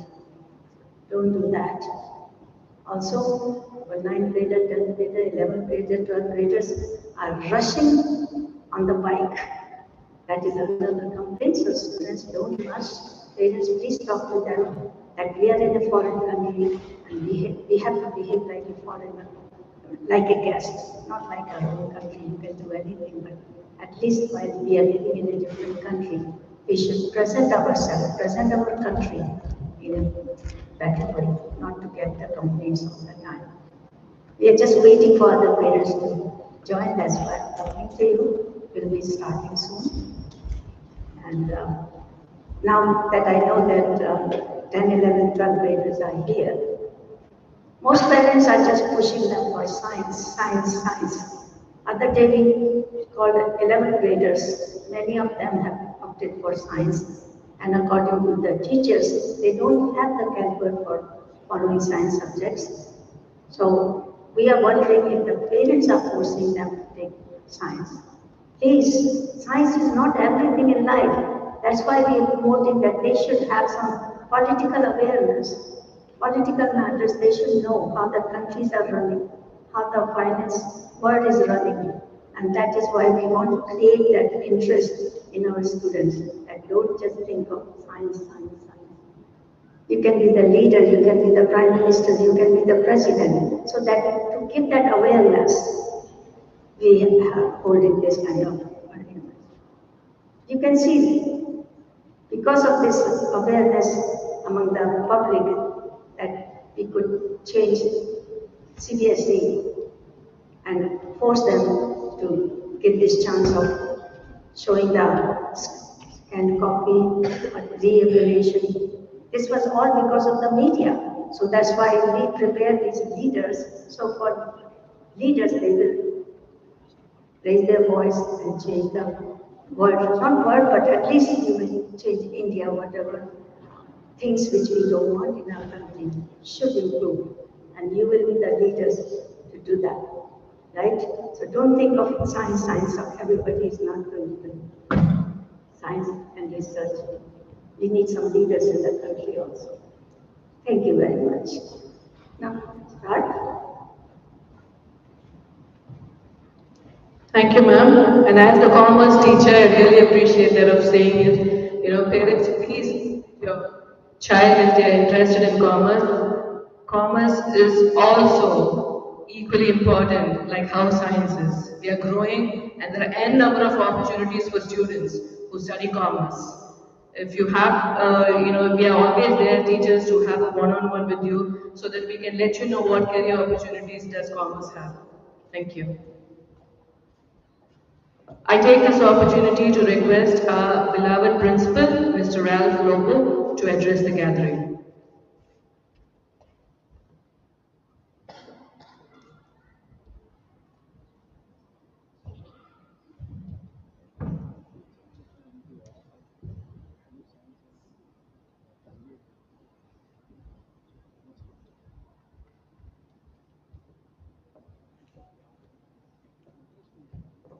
Good afternoon, and a warm very welcome to all our respected parents, teachers, and dear students.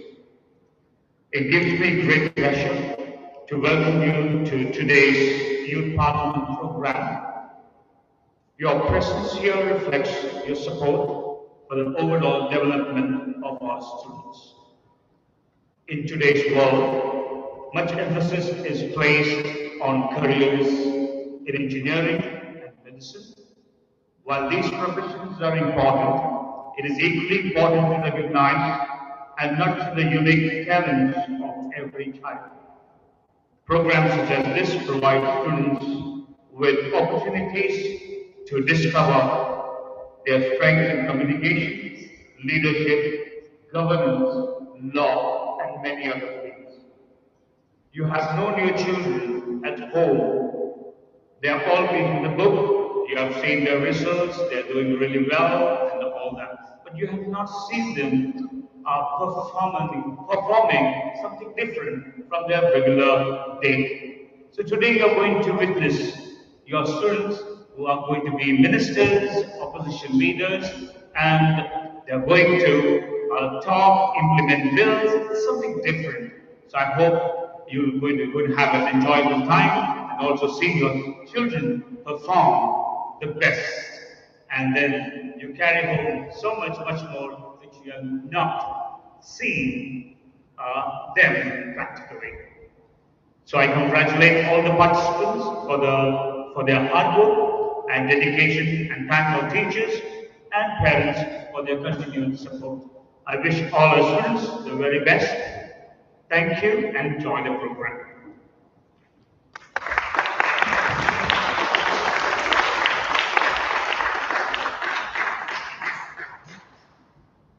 Thank you, sir.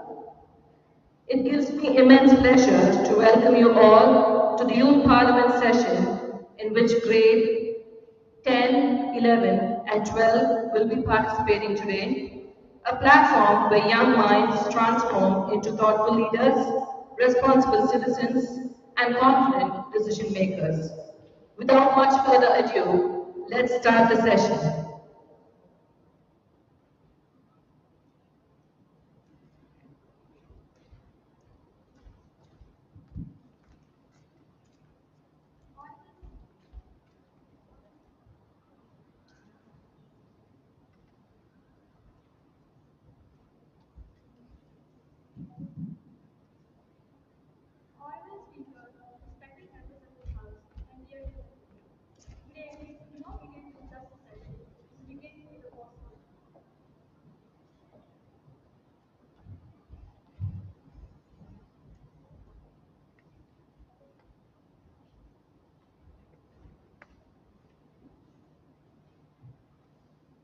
Honorable Speaker, respected members of this House and dear youth of India.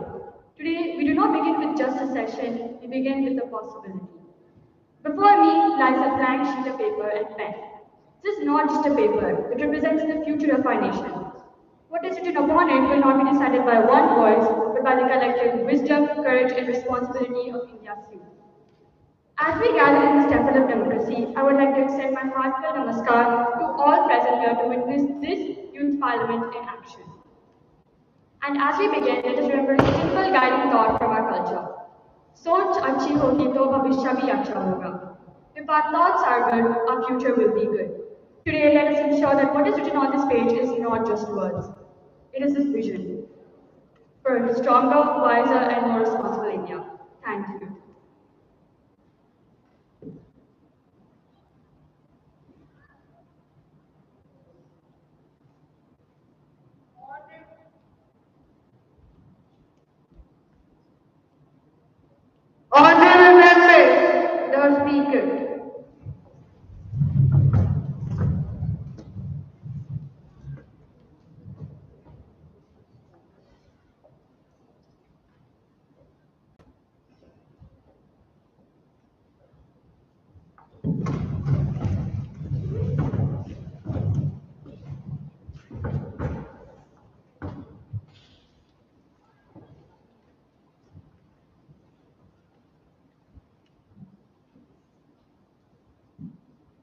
Honorable members, a very good morning to all.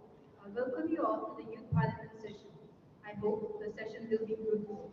We begin today's session by the oath or affirmation of our newly elected members. Secretary General, please proceed.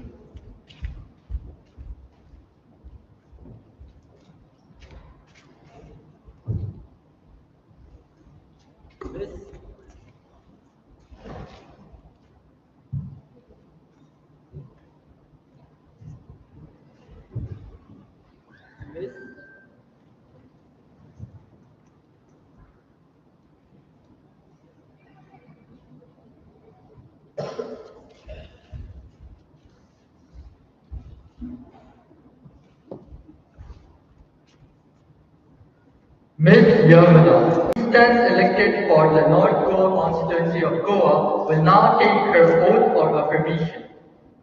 Ms. Yamuna, Madam, do you want to take your oath or affirmation? Affirmation. In which language would you like to take your affirmation? In English language.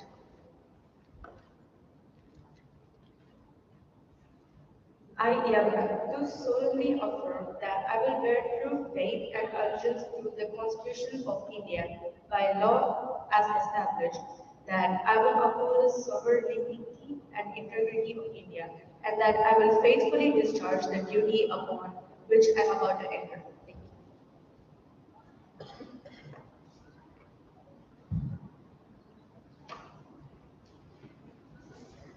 you.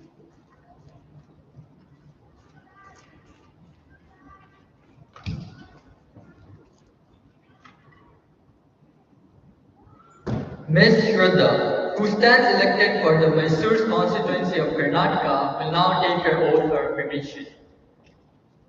Madam, do you want to take your oath or affirmation? Oath, please. In which language would you like to take your oath? In English language.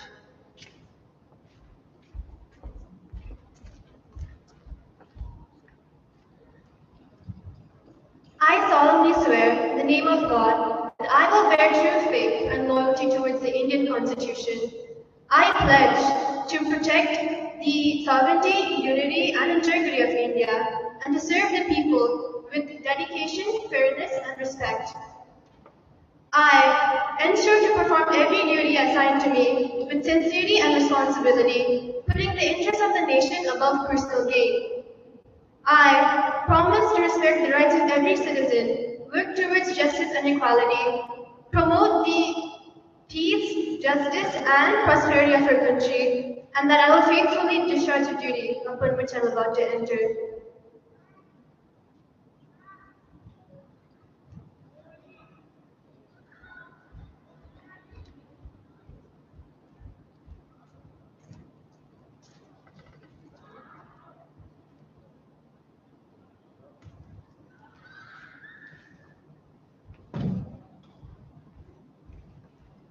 Honorable members, it is my sad duty to inform the House of the passing of your legendary singer and Bharat Ratna awardee, Asha Bhosle. Her voice shaped generations of Indian music and inspired millions across the country, cultural pride to every Indian home. As one of her iconic line reminds us, Sare Jahan Se Acha, Hindustan Hamara. This line symbolizes unity, pride, and identity of our nation and is remembered in moments of national tribute. Honorable members are requested to stand in silence for a brief moment as a mark of respect. May her soul rest in eternal peace.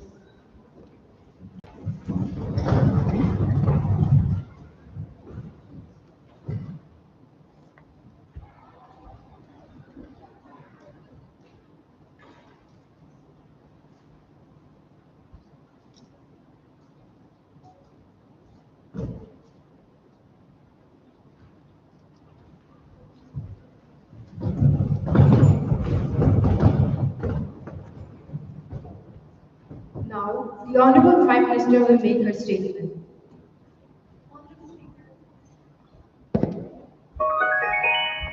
Honorable Speaker, Madam, my party and I take our service the legendary Asha. Now battery, please charge. Her voice was not merely music. It was a memory, it was emotion, it was heartbeat of generations. Through songs of patriotism, hope, and love, she united millions beyond language and region. India today has lost not just an artist, but a timeless cultural treasure. We pay heartfelt tribute to a life dedicated to excellence, art, and the very spirit of India. Now, the statement by the Leader of Opposition. Honorable Speaker, Madam, Asha Bhosle was an icon whose contribution to Indian music can never be forgotten. Her songs inspired generations and reflect the soul of India itself. I would like to now once again associate myself and my party in sending condolences to her family.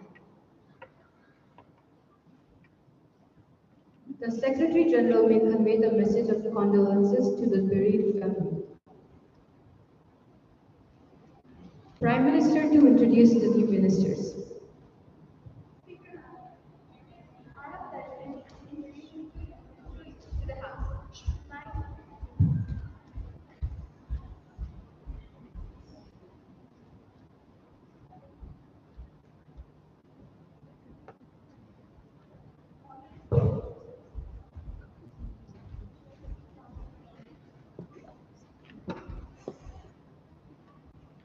Honorable Speaker, Madam, I have pleasure in introducing to you and through you my new colleagues, the new minister, Ms. Shreya Zoglekar, Minister of Petroleum and Natural Gas,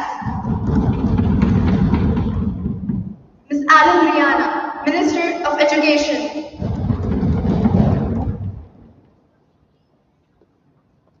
Members, let us move on to the next item of list of business today, the question hour. Now, question number 101.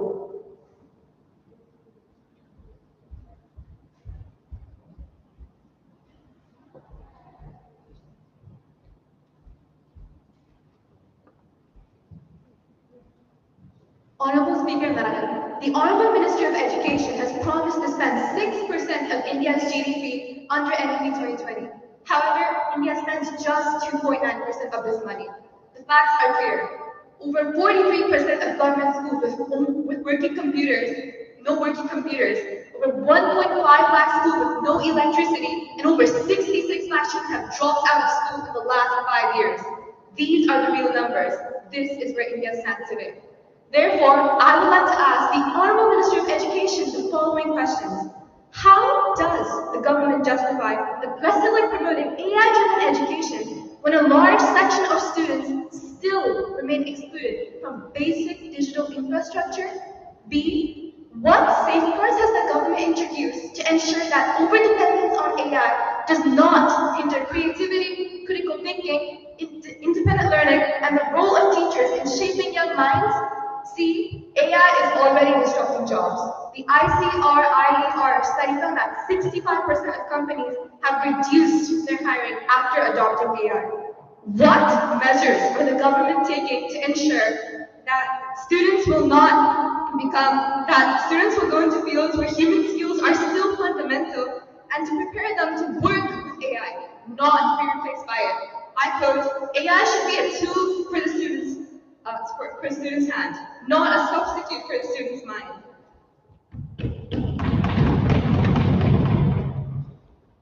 Minister of Education, please.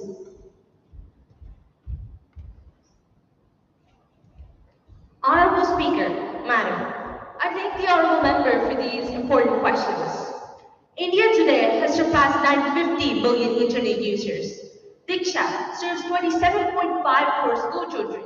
Swayam has enrolled 4.5 crore school children. And PM Vidya serves 25 crore school children, including those with hearing and visual impairments. These are not aspirations, they are achievements. We do acknowledge that digital inequality still exists.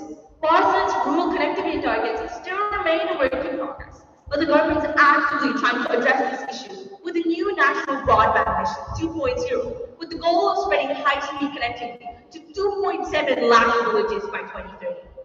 Our goal is to not just digitize education, but to democratize it, to make sure that quality education reaches everyone. position of our government is clear. AI is a tool, not a teacher. Our approach is anchored by NEP 2020 and through the Digital India mission. AI and computational thinking are being integrated into school curriculum, while NCERT's AI textbooks contain about the responsible use, real-life applications, ethics, and employability skills.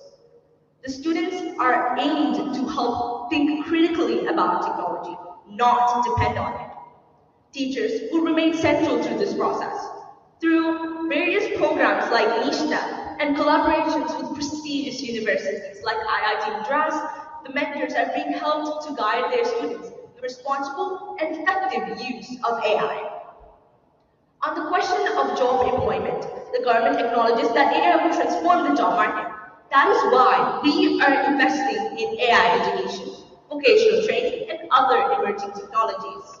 The PM Internship Scheme has benefited more than 1 crore youth across India, and according to the QS World Future Skills Index 2025, India is ranked second globally in future of work readiness.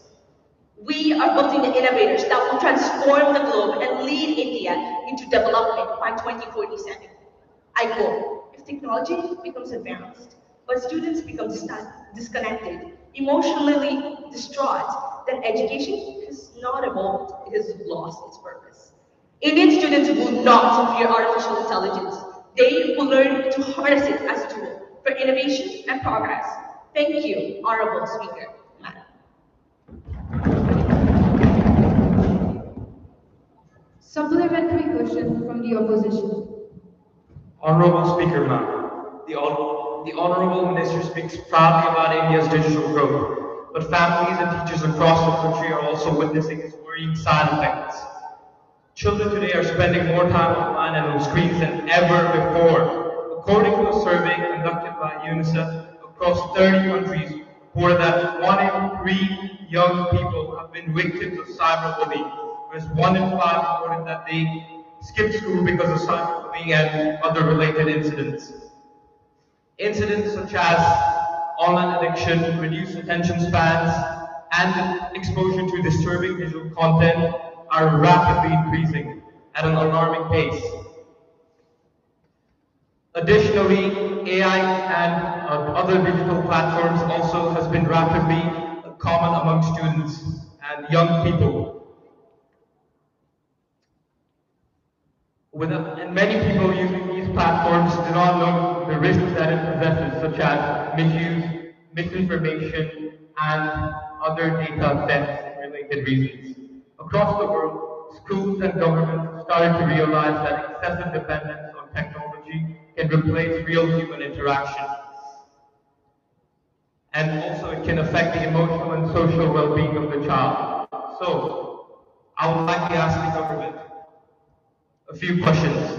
A, whether the government defines data security only as a protection against hacking, cybercrime, data theft, or whether it also recognizes the need to safeguard mental health, emotional growth, focus, discipline, and mental well-being of the students from excessive and unregulated digital exposure. B, what concrete measures has the government taken to ensure that children are safe from harmful content and unchecked use of AI tools? C, whether the government is planning to propose certain digital wellness policies and awareness programs for schools and parents. Because, Honorable Speaker, ma'am, if a child loses sleep to notifications, conversation to silence, and also if they lose focus to screens, then the danger no longer lies inside the screen itself. It lies in what excessive dependent technology is slowly taking away from the child. And today, the country is asking, are we raising a generation that controls technology or a generation being controlled by it? Thank you.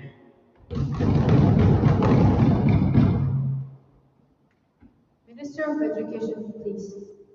Honorable Speaker, Madam, education isn't just about operating machines. It is about building thoughtful citizens. While AI and technology can aid in learning, it must never replace humanity.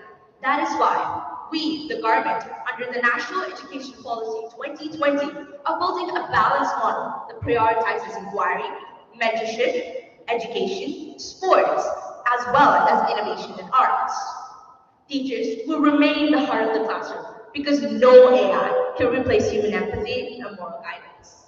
And for the concerns related to cybersecurity and screen addiction, we are tackling this through various digital safety policies, most notably the Bharat AI Sanhita, which strengthens legal action against online harm. The future of education is not man versus machine. It is about humanity learning to use technology wisely, responsibly, and with compassion. Thank you, Honorable Speaker, Madam.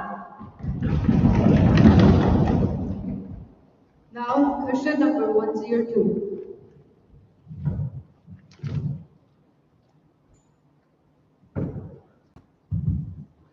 Honorable Speaker, Madam, today the government proudly celebrates the modernization, Vande Bharat train, bullet train projects and stations being constructed like airports. But Madam, while the stations looks like airports, the trains looks like an overcrowded local market. According to the official data, over the last year, the Indian Railway has carried more than 741 crore passengers, which is more than 2 crore people using train every single day. And majority of them don't rely on any premium coaches, but on general and ordinary coaches.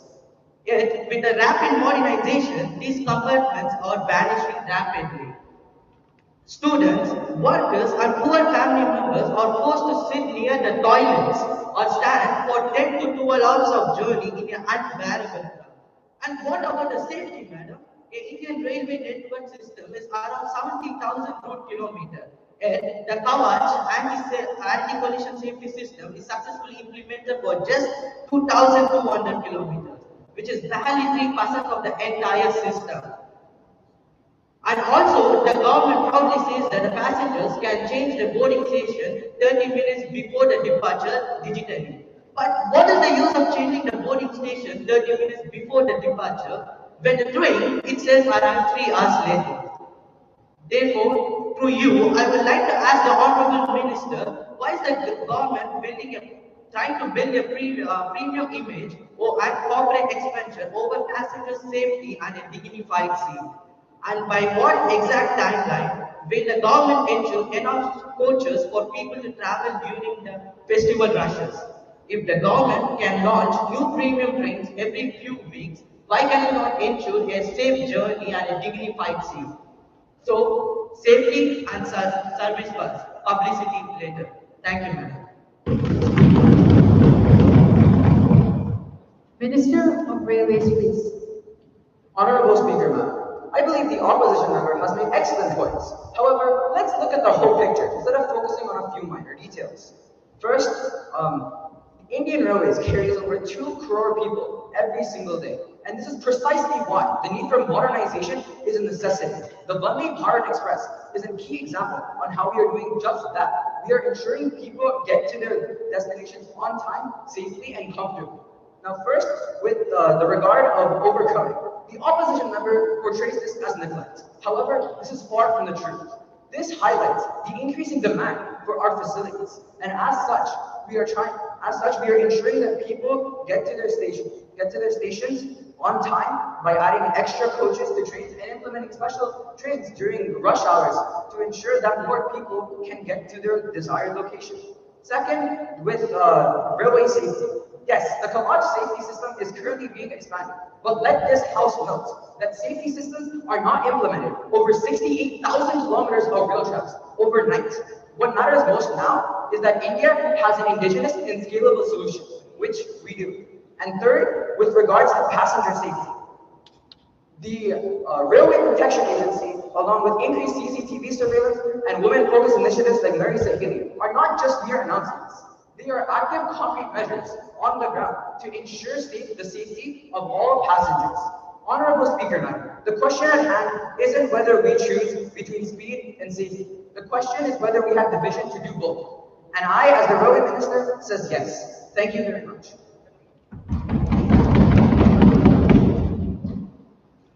Madam Speaker, priority to us same OTA implementation कब होगा?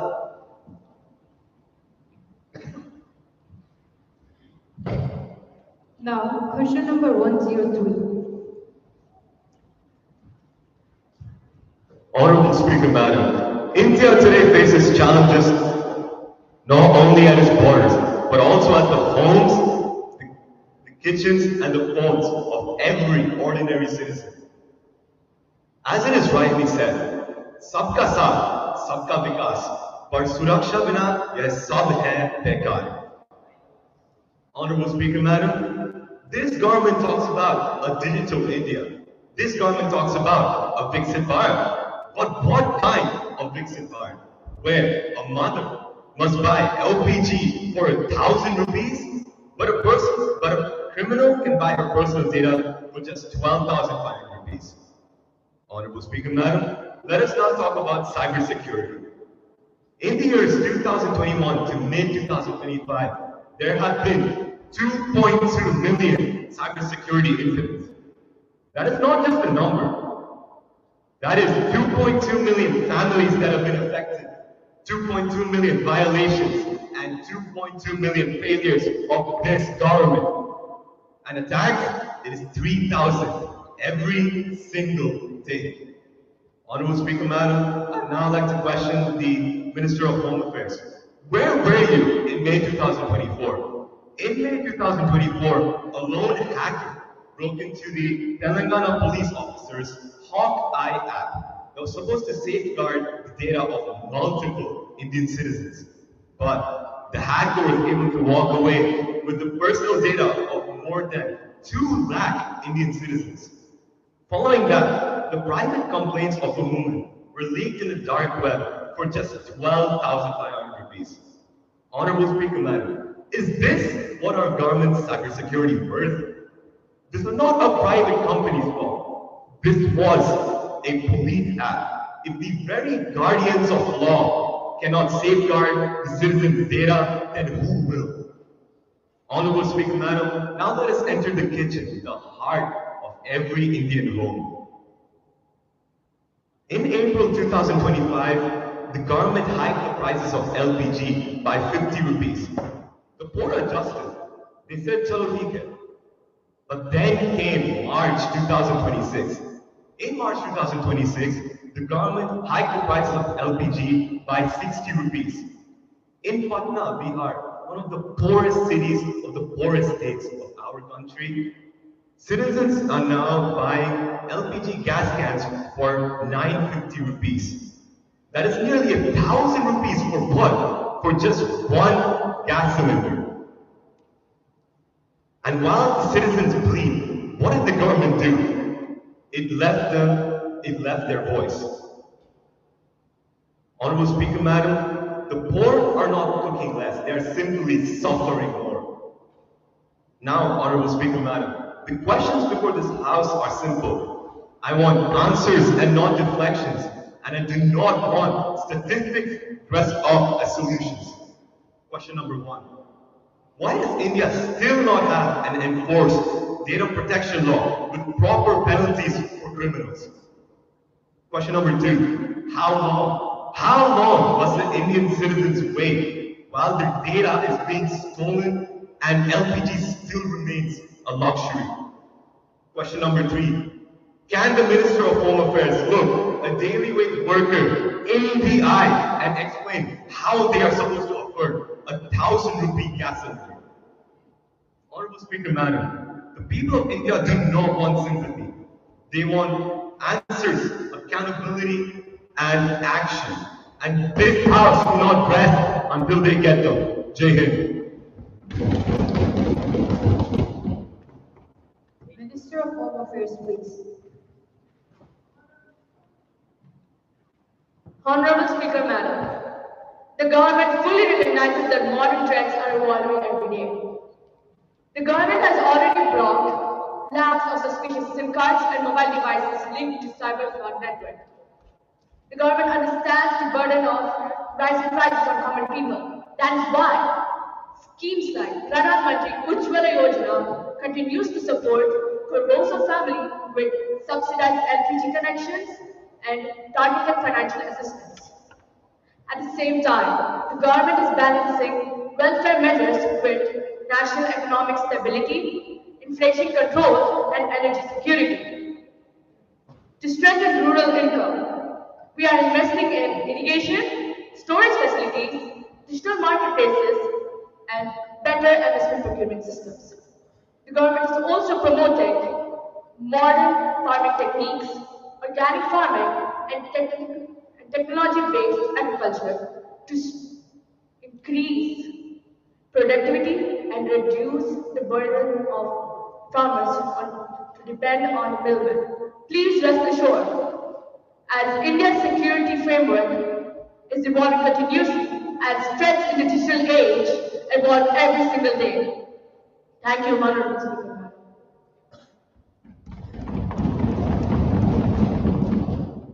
Honorable Defense Minister to respond on national security preparedness. Honorable Speaker, Madam, in addition to the observations made by the Home Minister, I rise to address the questions raised by the opposition. While I appreciate their vigilance, it is imperative to ground the discussion in facts. Firstly, the member claims that India lacks an enforceable data protection law. This is factually incorrect, as India has already enacted the Digital Personal Data Protection Act. Regarding the State Police Act breach, under our Constitution, police is a state subject. While the DPDP sets a national standard, the operational security of the act rests within the specific state government. Furthermore, the DPDP already enacts crushing financial penalties of up to 250 crore rupees for negligence, and criminal penalties are also strictly enforced under the IT Act and the Bharatiya Nyaya Sanhita. Second, to suggest that this ministry only wakes up after the damage is done misinterprets our proactive national security apparatus. The Defense Cyber Agency, alongside CERT-In and the Indian Cybercrime Coordination Center, work 24/7. Our agencies focus on dismantling fraudulent infrastructure, actively monitor the dark web, and currently transition critical networks to a zero-trust architecture to neutralize the threats before they strike.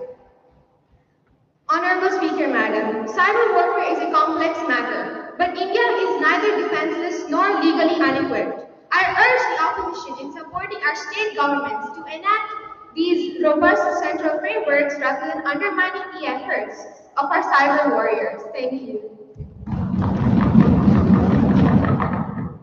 Honorable members, since cybersecurity also depends on storage, strong digital infrastructure, and governance system, I now invite the Honorable Minister of Electronics and Information Technology to add to the response.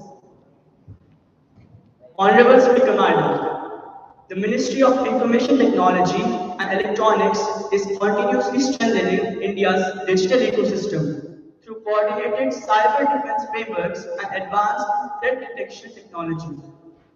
We are working closely with agencies like CERT-In and I4C to ensure real-time monitoring, response to cyber incidents, and protection of citizens' data across financial and communication networks. At the same time, nationwide digital literacy and cyber security awareness campaigns are being expanded all over the country so that citizens can identify phishing attempts, fake links, fraudulent calls before they cause harm. Honorable Speaker, Madam, our approach is clear. India is not only building digital services, but is also building digital trust and digital safety for every citizen.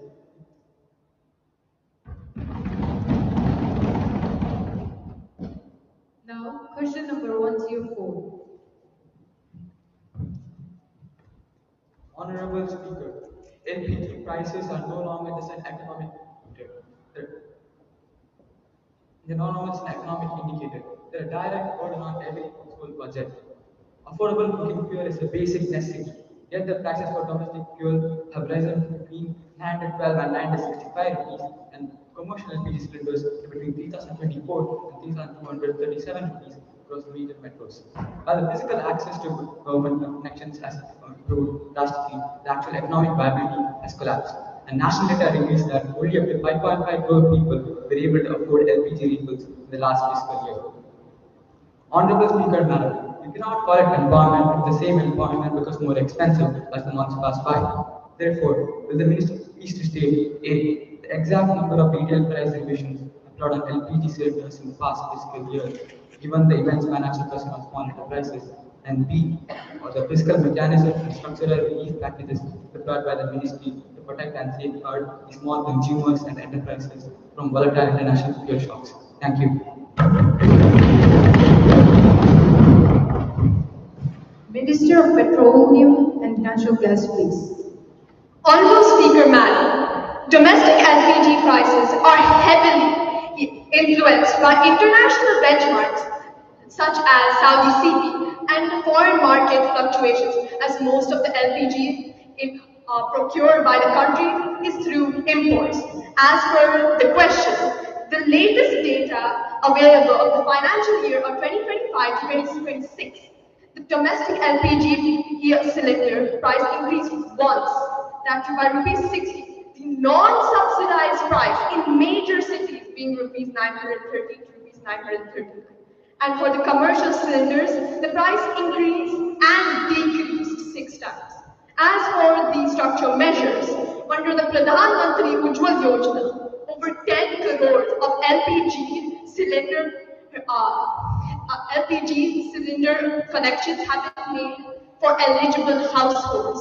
And to protect the weaker economical sections of society, by the direct benefit transfer, subsidized rates have been provided.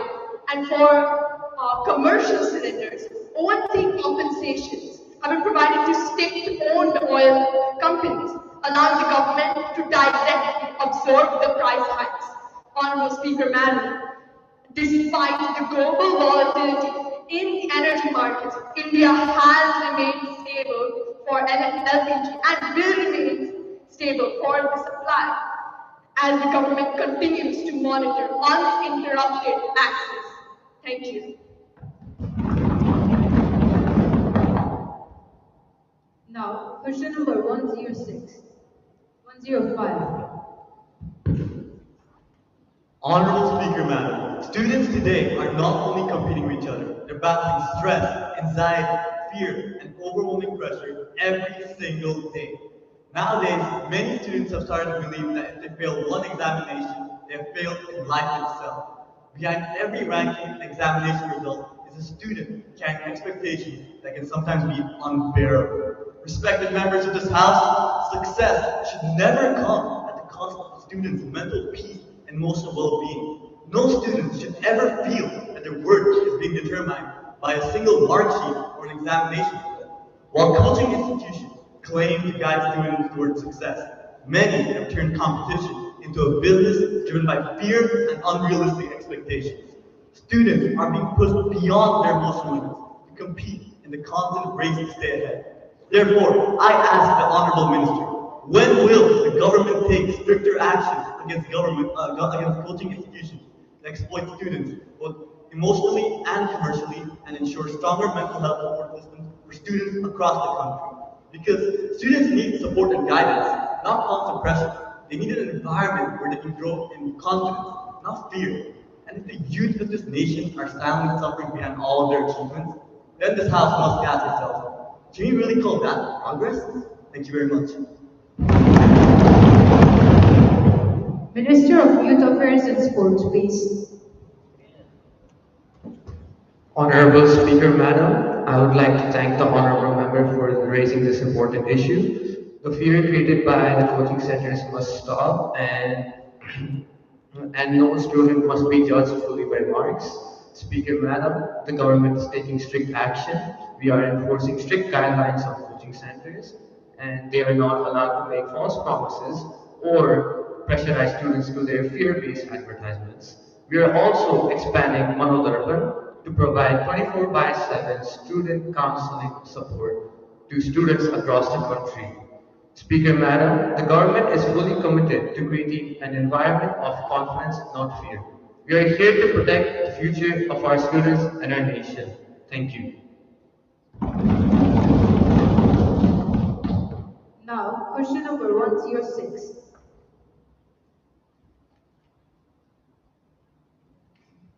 Honorable Speaker, Madam, India today is undoubtedly progressing in many ways. From digital technology to infrastructure and global recognition, our country has achieved milestones that deserve appreciation. The efforts of citizens citizens, workers, policymakers, scientists, and entrepreneurs have all contributed to India's rise on the global stage. While we appreciate these achievements, we must also ask whether this progress reaches every section of the society equally. Economic growth is meaningful only when ordinary citizens experience real improvements in their daily lives. Development should not only be reflected through statistics but also through better opportunities, quality education, financial security, and employment for the people. India's youth are talented, ambitious, and are capable of competing globally. Yet many look outside for better opportunities and quality of life. This raises important questions about the challenges that remain in our country despite our progress.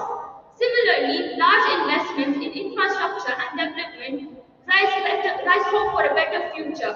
But citizens also expect transparency, accountability, and assurance that public resources are being effectively used for the public welfare. A strong democracy does not only grow through achievements but also through honest discussions about the issues that still need attention. Honorable Speaker Madam, what measures has the government taken to ensure that the huge sum of money allocated to public welfare and ministers are actually being used for the public?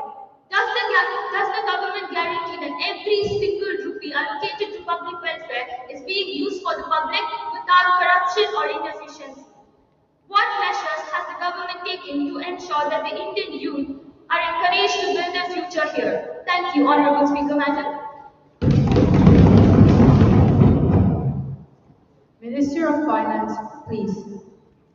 Honorable Madam Speaker, India does not really rank among the top economies of the world. It is becoming a global term setter. And this is not accidental. This is because of sustained and controlled reform. Take for instance our GST system. We were able to unify 29 different distinct tax systems to one national market. We have created a UPI system which handles 18 billion transactions with Africa, Asia, and Europe every single month. We have created production-linked incentives in 14 critical sectors to bring advanced manufacturing to India, in sectors such as biotechnology, artificial intelligence, and semiconductors. And fourthly, we have tripled our capital expenditure on infrastructure fivefold over the past 3 years, building over 50,000 new kilometers of highway.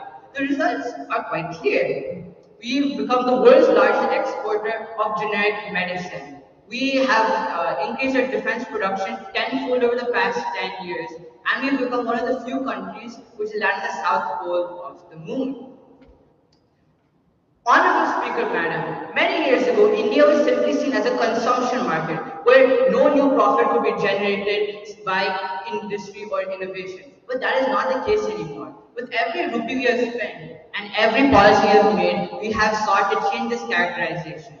India will not be a laggard through the fourth industrial revolution. It will be a defining force. It will be India from which the world learns. Thank you.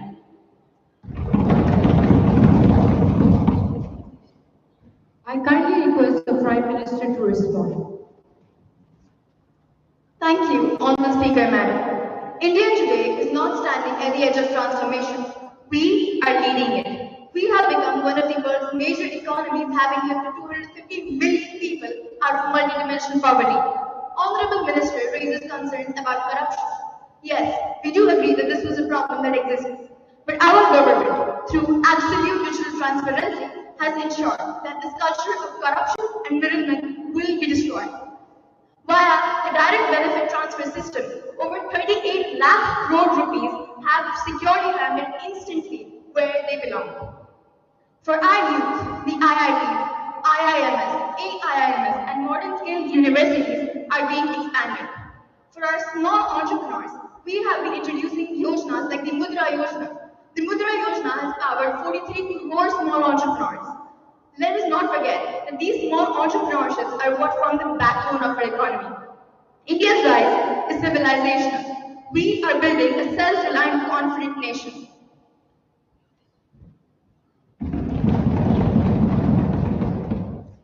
Supplementary question. If transformation has truly begun, then why do so many educated young Indians still feel that studying abroad can be success while Indian education struggles for recognition? And why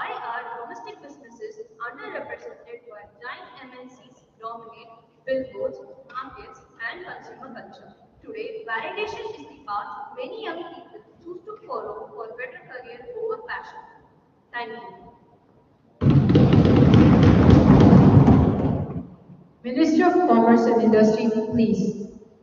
Honorable Speaker Madam, these thoughts are united by a single perpetual mindset, that foreign automatically means better. This is a multi-faceted problem that a few years and a few policies cannot fix. However, it does not mean that we've created real solutions. For the youth, we have launched initiatives such as the National Education Policy in 2020, where we have aimed to make Indian schools more globally competitive. And we have also introduced multidisciplinary learning, shifting away from the education system dominated by rote memorization for years. Simultaneously, for local businesses, we have aimed to strengthen confidence in Indian products by launching initiatives such as One District, One Product, supported by local market brochure campaigns and export support. Real progress will only come when Indian students, consumers, and businesses will see success as something that exists in India as well. Thank you. Final supplementary. Honorable Speaker, Madam, in a world where conflicts between nations can suddenly disrupt diplomatic relations and our necessary supplies, India's ties with Iran remain much too important to be left vulnerable to uncertainty.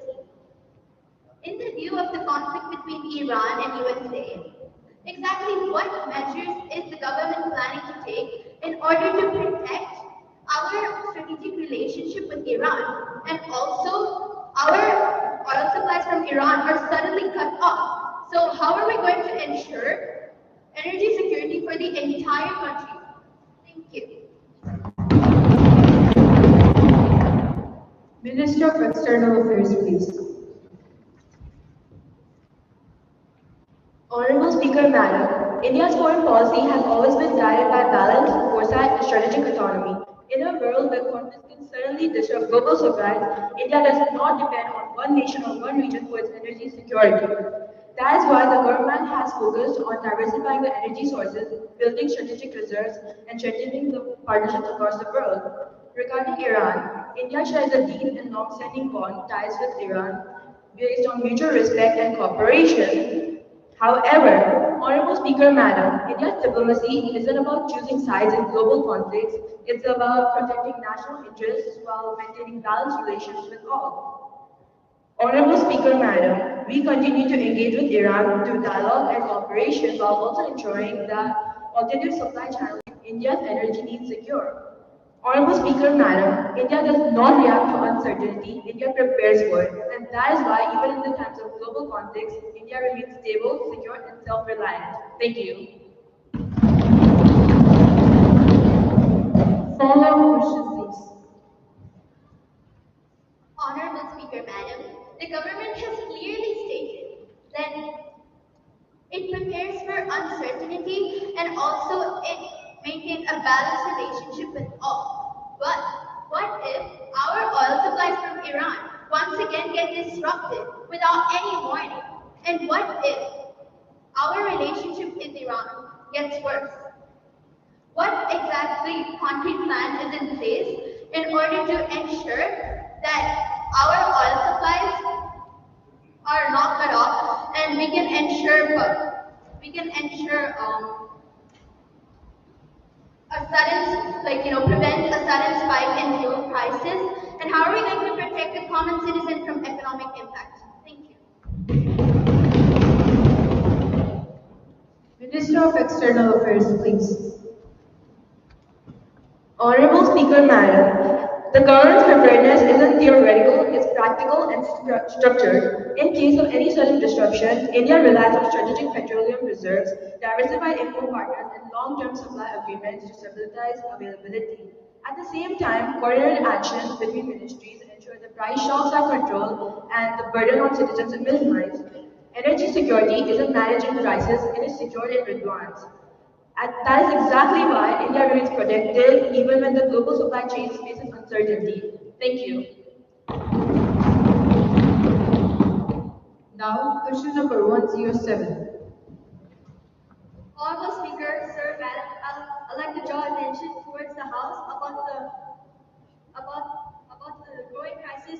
by gig and platform workers in India with the rapid expansion of app-based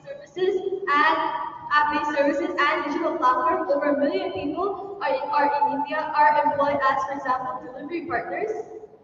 With that in mind, they're important in our economy and daily life. Even with their contributions, they still continue to face challenges such as unstable income, long working hours, lack of job security, and social benefit protections. So with that in mind, we gotta figure out, and they're considered outside labor welfare program. Therefore, I'd like to ask Minister of Labor and Employment, what are the measures the government taken to help working conditions and social securities for gig workers in India?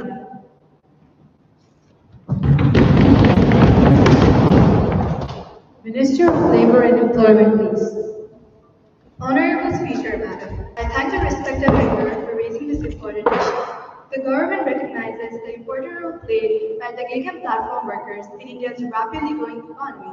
They have contributed immensely to the economic generation, digital services, and economic growth. At the same time, the government acknowledges the concerns regarding income instability, irregular employment conditions, and lack of social security. To address these challenges, certain initiatives have been undertaken. The eShop portal has been introduced to register unrecognized workers and to improve access to welfare measures and employment opportunities. Furthermore, the provisions on the Core on Social Security 2020 aim to extend social security benefits to gig and platform workers. Efforts are being made to improve worker registration and to strengthen labor welfare mechanisms. The Government of India remains committed to ensuring dignity, safety, and fair opportunities to all workers while supporting the growth in a digital economy. Thank you. Supplemental question from opposition, please. Honorable Speaker, Madam, while initiatives mentioned are appreciated, there has been reports from gig about low earnings and absence of adequate benefits at the ground level. Therefore, may I ask, what is the government doing to ensuring strong mechanism implementations and direct protection for these workers to ensure that they get the benefits that require?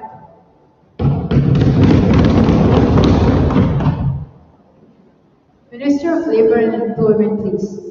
Honorable Speaker, Madam, I assure the House that the government is continuously monitoring implementation mechanisms and exploring further measures for effective delivery of benefits.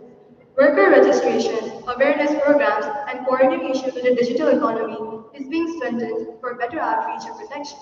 The objective is not merely policy formation, but better effective implementation for every worker. Thank you. Now, question number 108.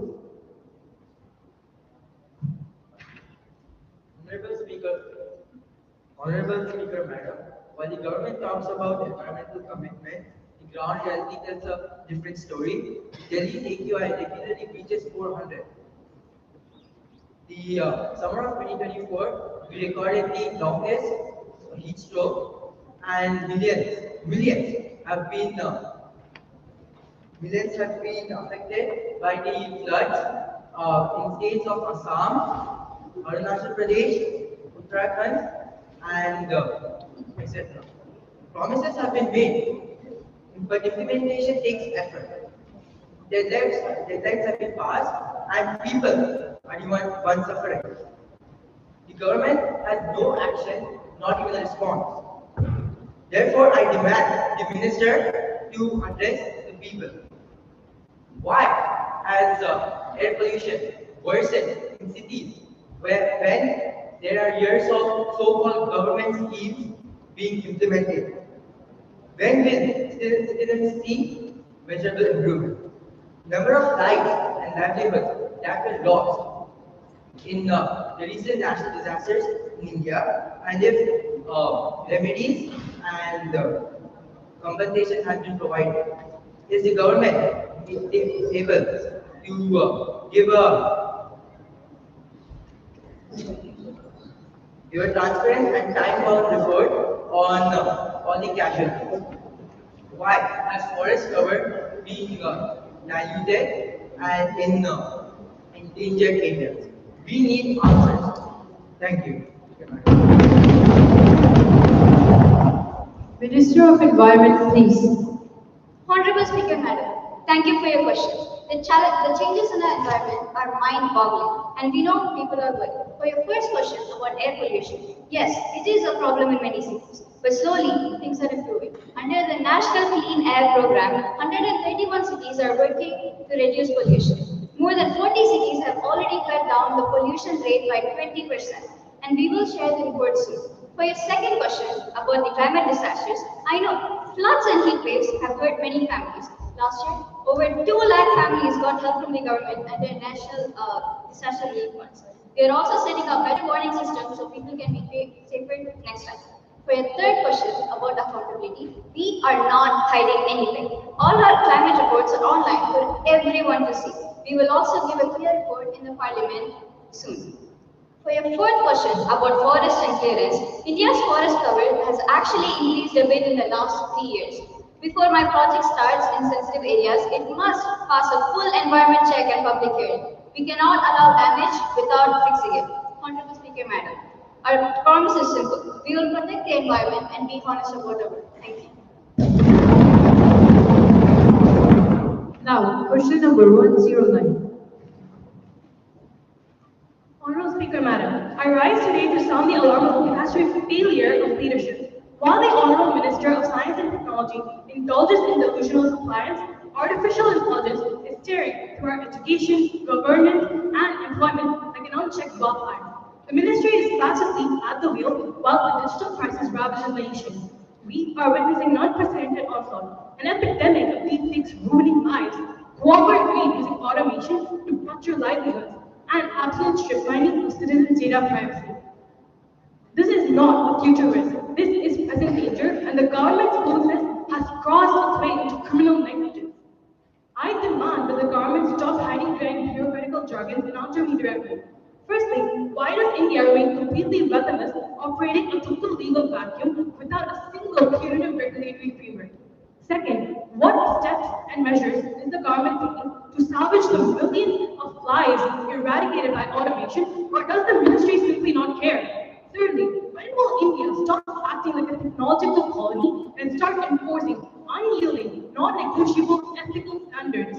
I quote, technology without responsibility is a weapon of mass societal destruction. Madam Speaker, the ministry's profound incompetence has left 1.4 billion people completely clueless and defenseless. I demand that the government confess failure and be accountable for their actions. Thank you. Minister of Science and Technology, please. Thank you, Madam Deputy Speaker. I appreciate the concerns raised by the Honourable Minister. The government acknowledges the serious challenges posed by artificial intelligence. The Minister stated that India is in a legal vacuum and weaponless. I strongly disagree with the statement. The Digital Personal Data Protection Act, which has been passed in the year 2023, directly addresses misuse of data by any system, including AI. On the regulatory side, our ministry has released a framework of the India AI framework. It's a framework that works for all 1.4 billion people, our MSMEs, our languages, and our digital economy. On livelihoods, yes, automation may disturb some jobs, but it also creates new ones in AI, data, and digital services. Our response is skill-based. Through the India AI mission, we are building a framework that works for everyone. We are training students that is replaced to use AI and not be replaced by it. The goal is to make India a producer of AI and not just a consumer. And on ethics, India is leading a global debate on safe and trusted AI through GPAI and UNESCO. Domestically, safe and trusted AI, founded under the Safe and Trusted AI, founded under the India AI mission, is setting clear standards for bias, transparency, and accountability. Thank you.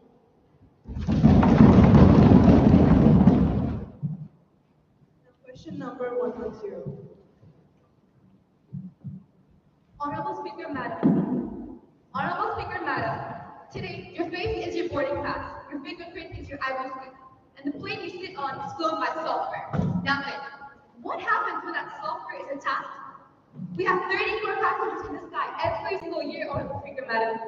Every scan, every record, and every biometric, all inside a digital system. But aviation is not banking. A bank gets hacked, money is lost. An airport gets hacked, lives are at risk. But cyber attacks on aviation are rising. Are we truly prepared? Honorable Speaker, Madam, the question is not if a major cyber disruption will come. The question is, when it comes, will we survive it? Therefore, I would like to ask the Honorable Minister of Civil Aviation the following questions.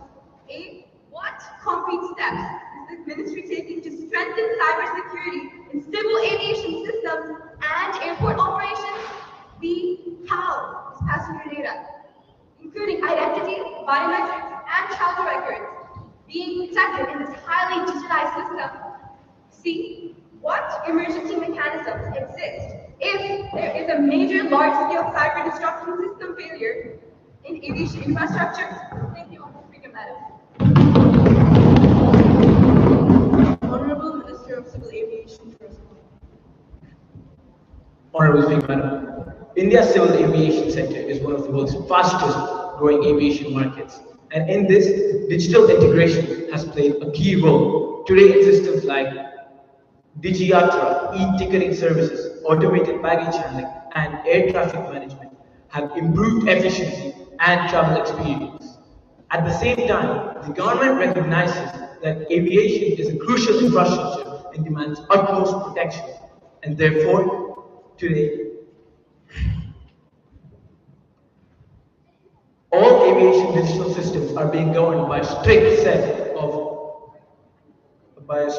cybersecurity protocols, regular vulnerability assessment, and continuous monitoring in coordination with national cybersecurity agencies. Backup systems and manual override systems are also in place so that even during rare cases of technical disruptions, flight operations remain safe. Honorable Speaker, Madam, we want to ensure to you that passenger safety and data protections remain non-negotiable priorities. As the government has already stated, modern aviation will be fast, but never fragile.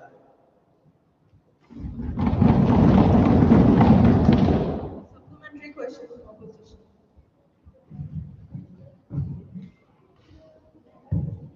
Honorable Madam Speaker, while the government has highlighted several cybersecurity measures, the concern before the House today is India's readiness during large-scale cyber attacks.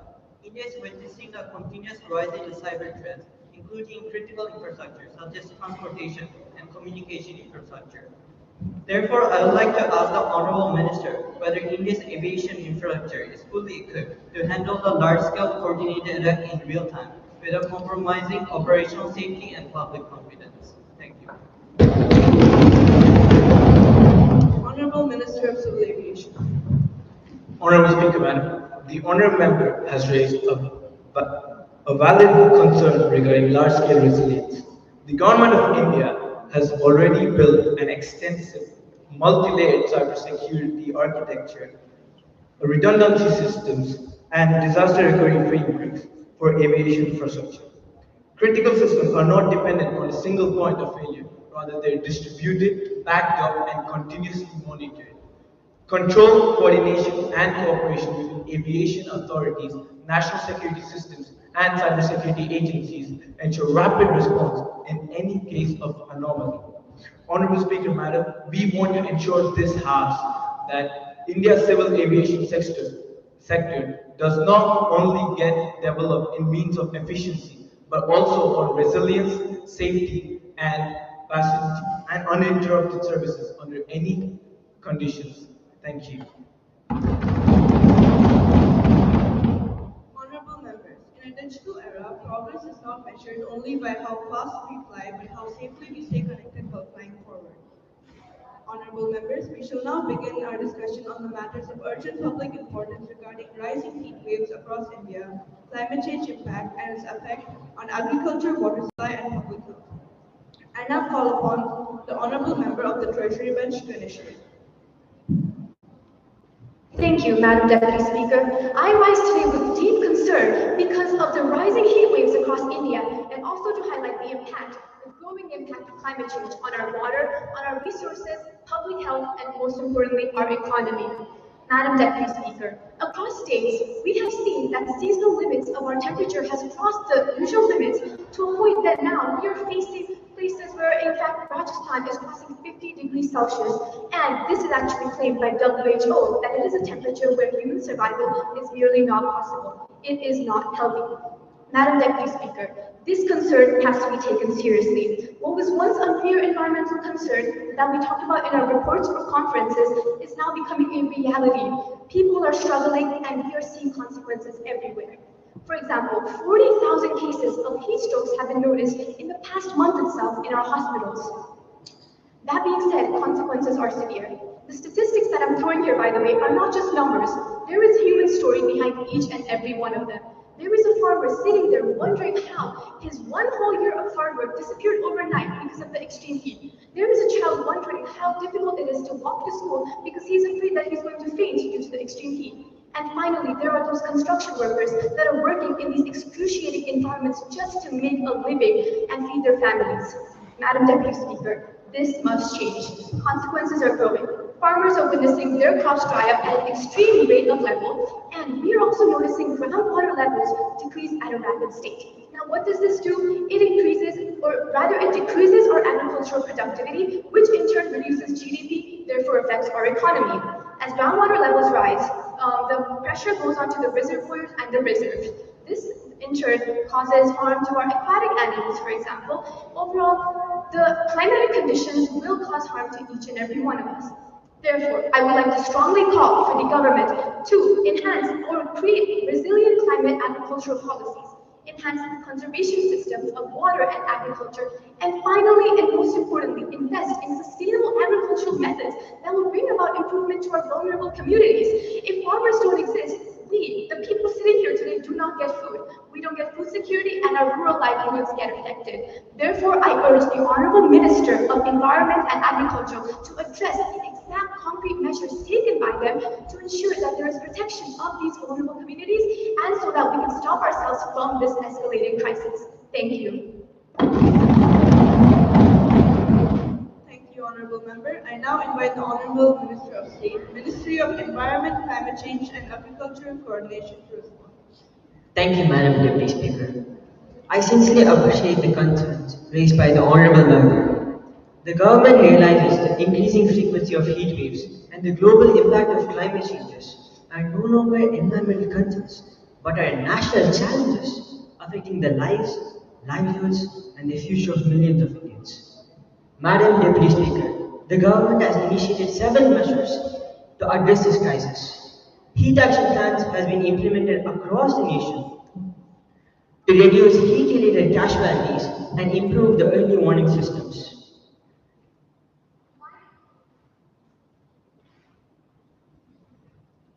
The Indian Meteorological Department has also improved its warning systems to provide timely alerts about extreme weather conditions, giving time for the local authorities and citizens to take preventive actions.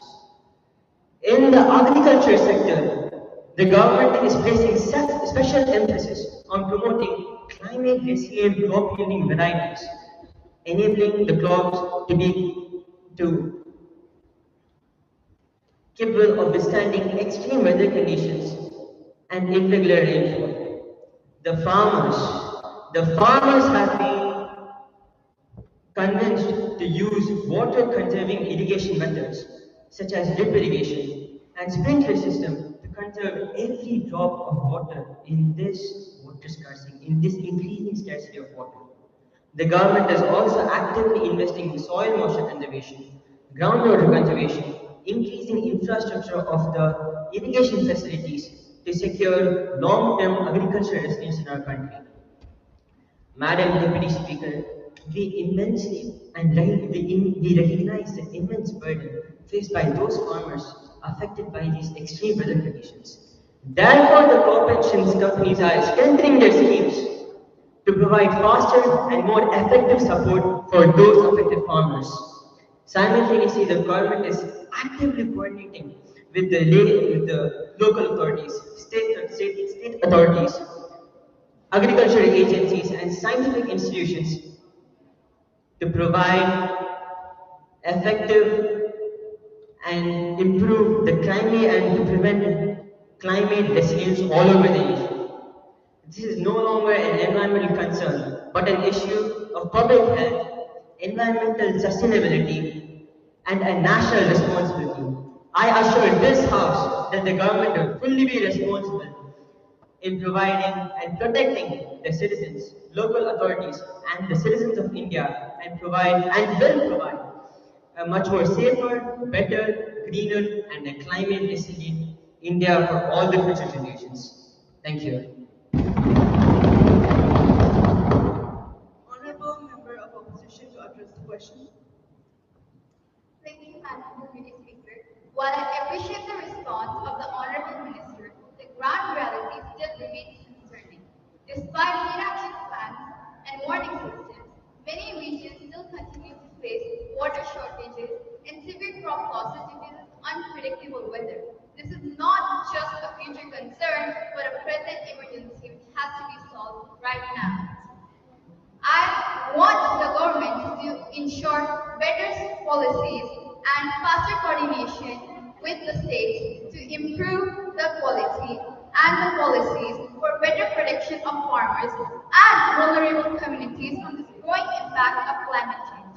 Thank you. The House appreciates the constructive discussion. We expect timely action and updates from the Ministry on the steps being taken to address heat wave conditions and climate-related agricultural challenges. The Honorable Minister of Education is requested to introduce the bill.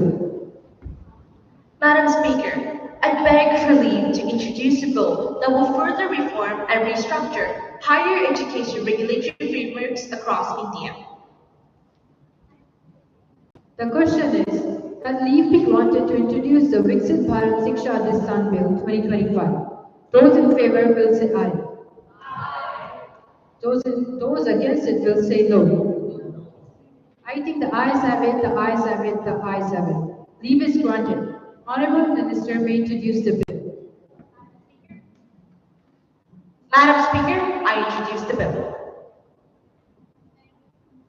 Now the House will take up on consideration of the Viksit Bharat Shiksha Adhistan Bill 2025. Honorable Minister, please. Madam Speaker, I move that the bill be considered.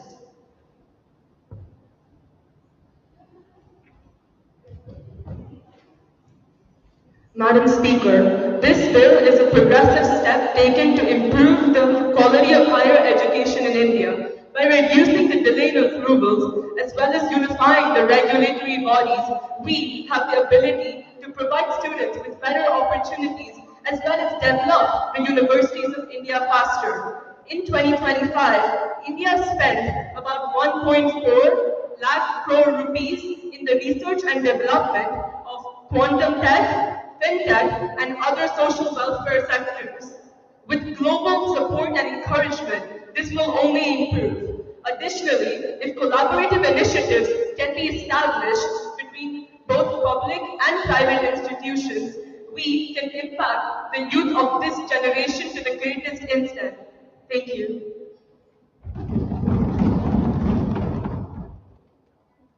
Madam Speaker, while I do believe that reform in higher education is undoubtedly necessary, we must also examine whether this bill is actually bringing about the reform that does not hamper or compromise any of our actual higher education principles. As we all know, India's higher education system is known to be very diverse. Therefore, our policies must reflect that exact diversity. If regulatory bodies, such as highly centralized ones, get introduced, then there is also harm in maybe knowing that the autonomy that our universities currently have may be reduced. Though yes, administrative efficiency will come, what about the autonomy that the universities require in order to innovate, in order to conduct independent research, and also to address the local educational needs of our citizens and specifically our students? Therefore, I hope that the Honourable Member will address what exact safeguards have been taken in this bill to enhance such conditions. Thank you. Madam Speaker, this bill also strengthens India's education economy. As a country, having seen thousands of research publications each year, with 2025 alone having seen the publication of more than 2 lakh papers, such a streamlined regulatory structure will only improve and encourage foreign investment in higher education in India, as well as establish the measures for foreign collaborative research. Alongside that, India's higher education system in 2025 alone hosted 4 crore 30 lakh students. Madam Speaker, this is not just a statistic, this is a reality. And India must take this opportunity to establish foreign relations along with education infrastructure development. Thank you. The question is that the bill be taken into consideration. Those in favor say aye. Those against it say no. The ayes have it. Motion adopted. Minister of Higher Education, please.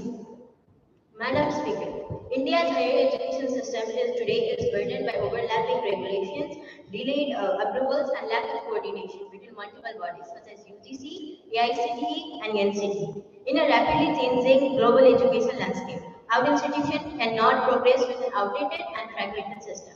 This bill seeks to create a single, streamlined regulatory framework that will reduce bureaucratic delays, improve transparency and accountability, strengthen academic standards, and enhance the global credibility of Indian universities and degrees.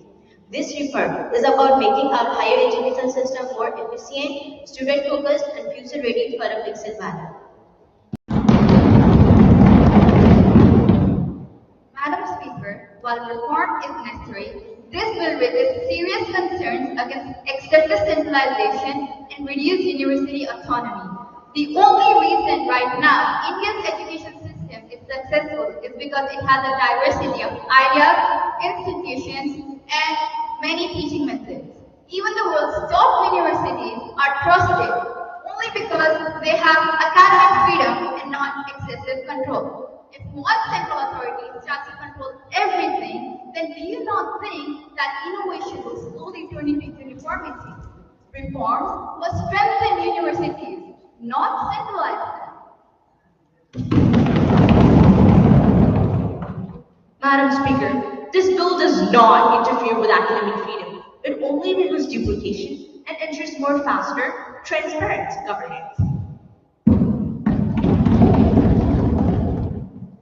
Madam Speaker, I support transparency and efficiency in higher education, but university autonomy must be protected through strong safeguards. Universities are not just a place to produce degrees, but it is a place to produce ideas, leadership, and critical thinking. Global recognition comes not only from regulation, but through freedom of academic and innovation. So I say that reforms, they must strengthen the universities and not centralize them.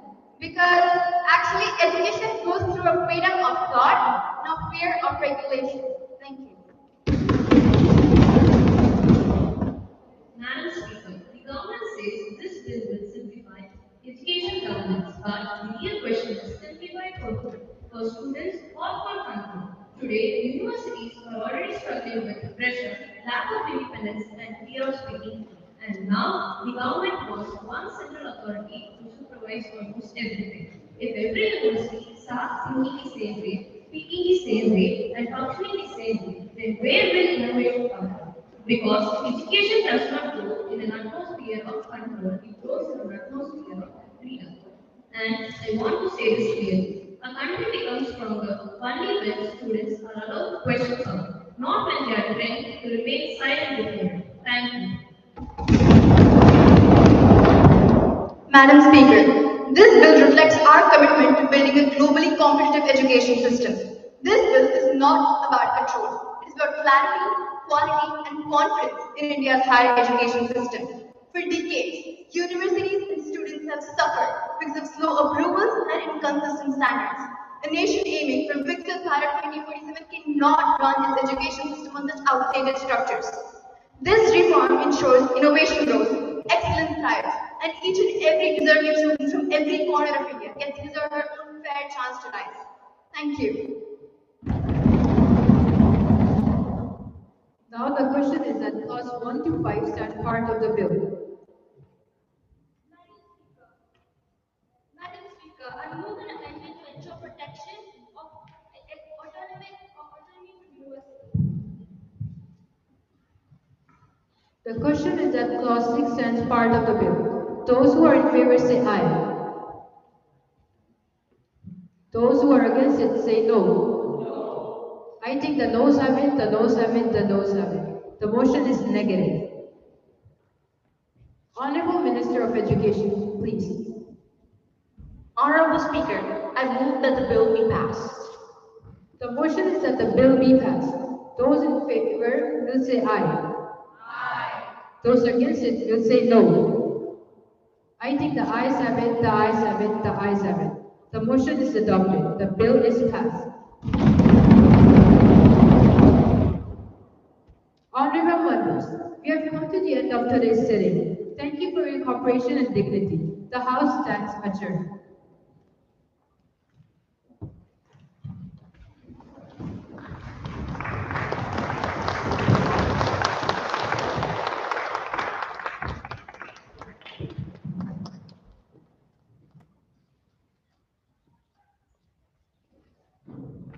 As we have come to the end of this session, I would like to take this opportunity to express my heartfelt gratitude to our beloved director, Ms. Nirmal Jain, for giving us this opportunity to train the students and to enhance their skill.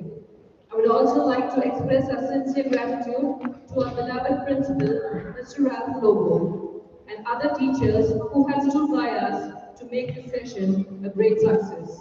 I would also like to take this opportunity to thank all the students who have worked sincerely to pull this off in great style.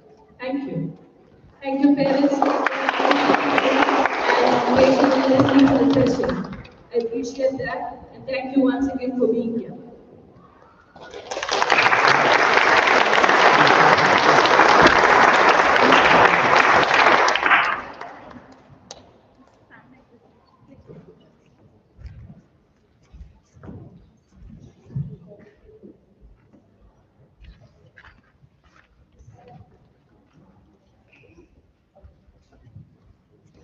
Students can come to go up the stage and come down so that we can take a picture.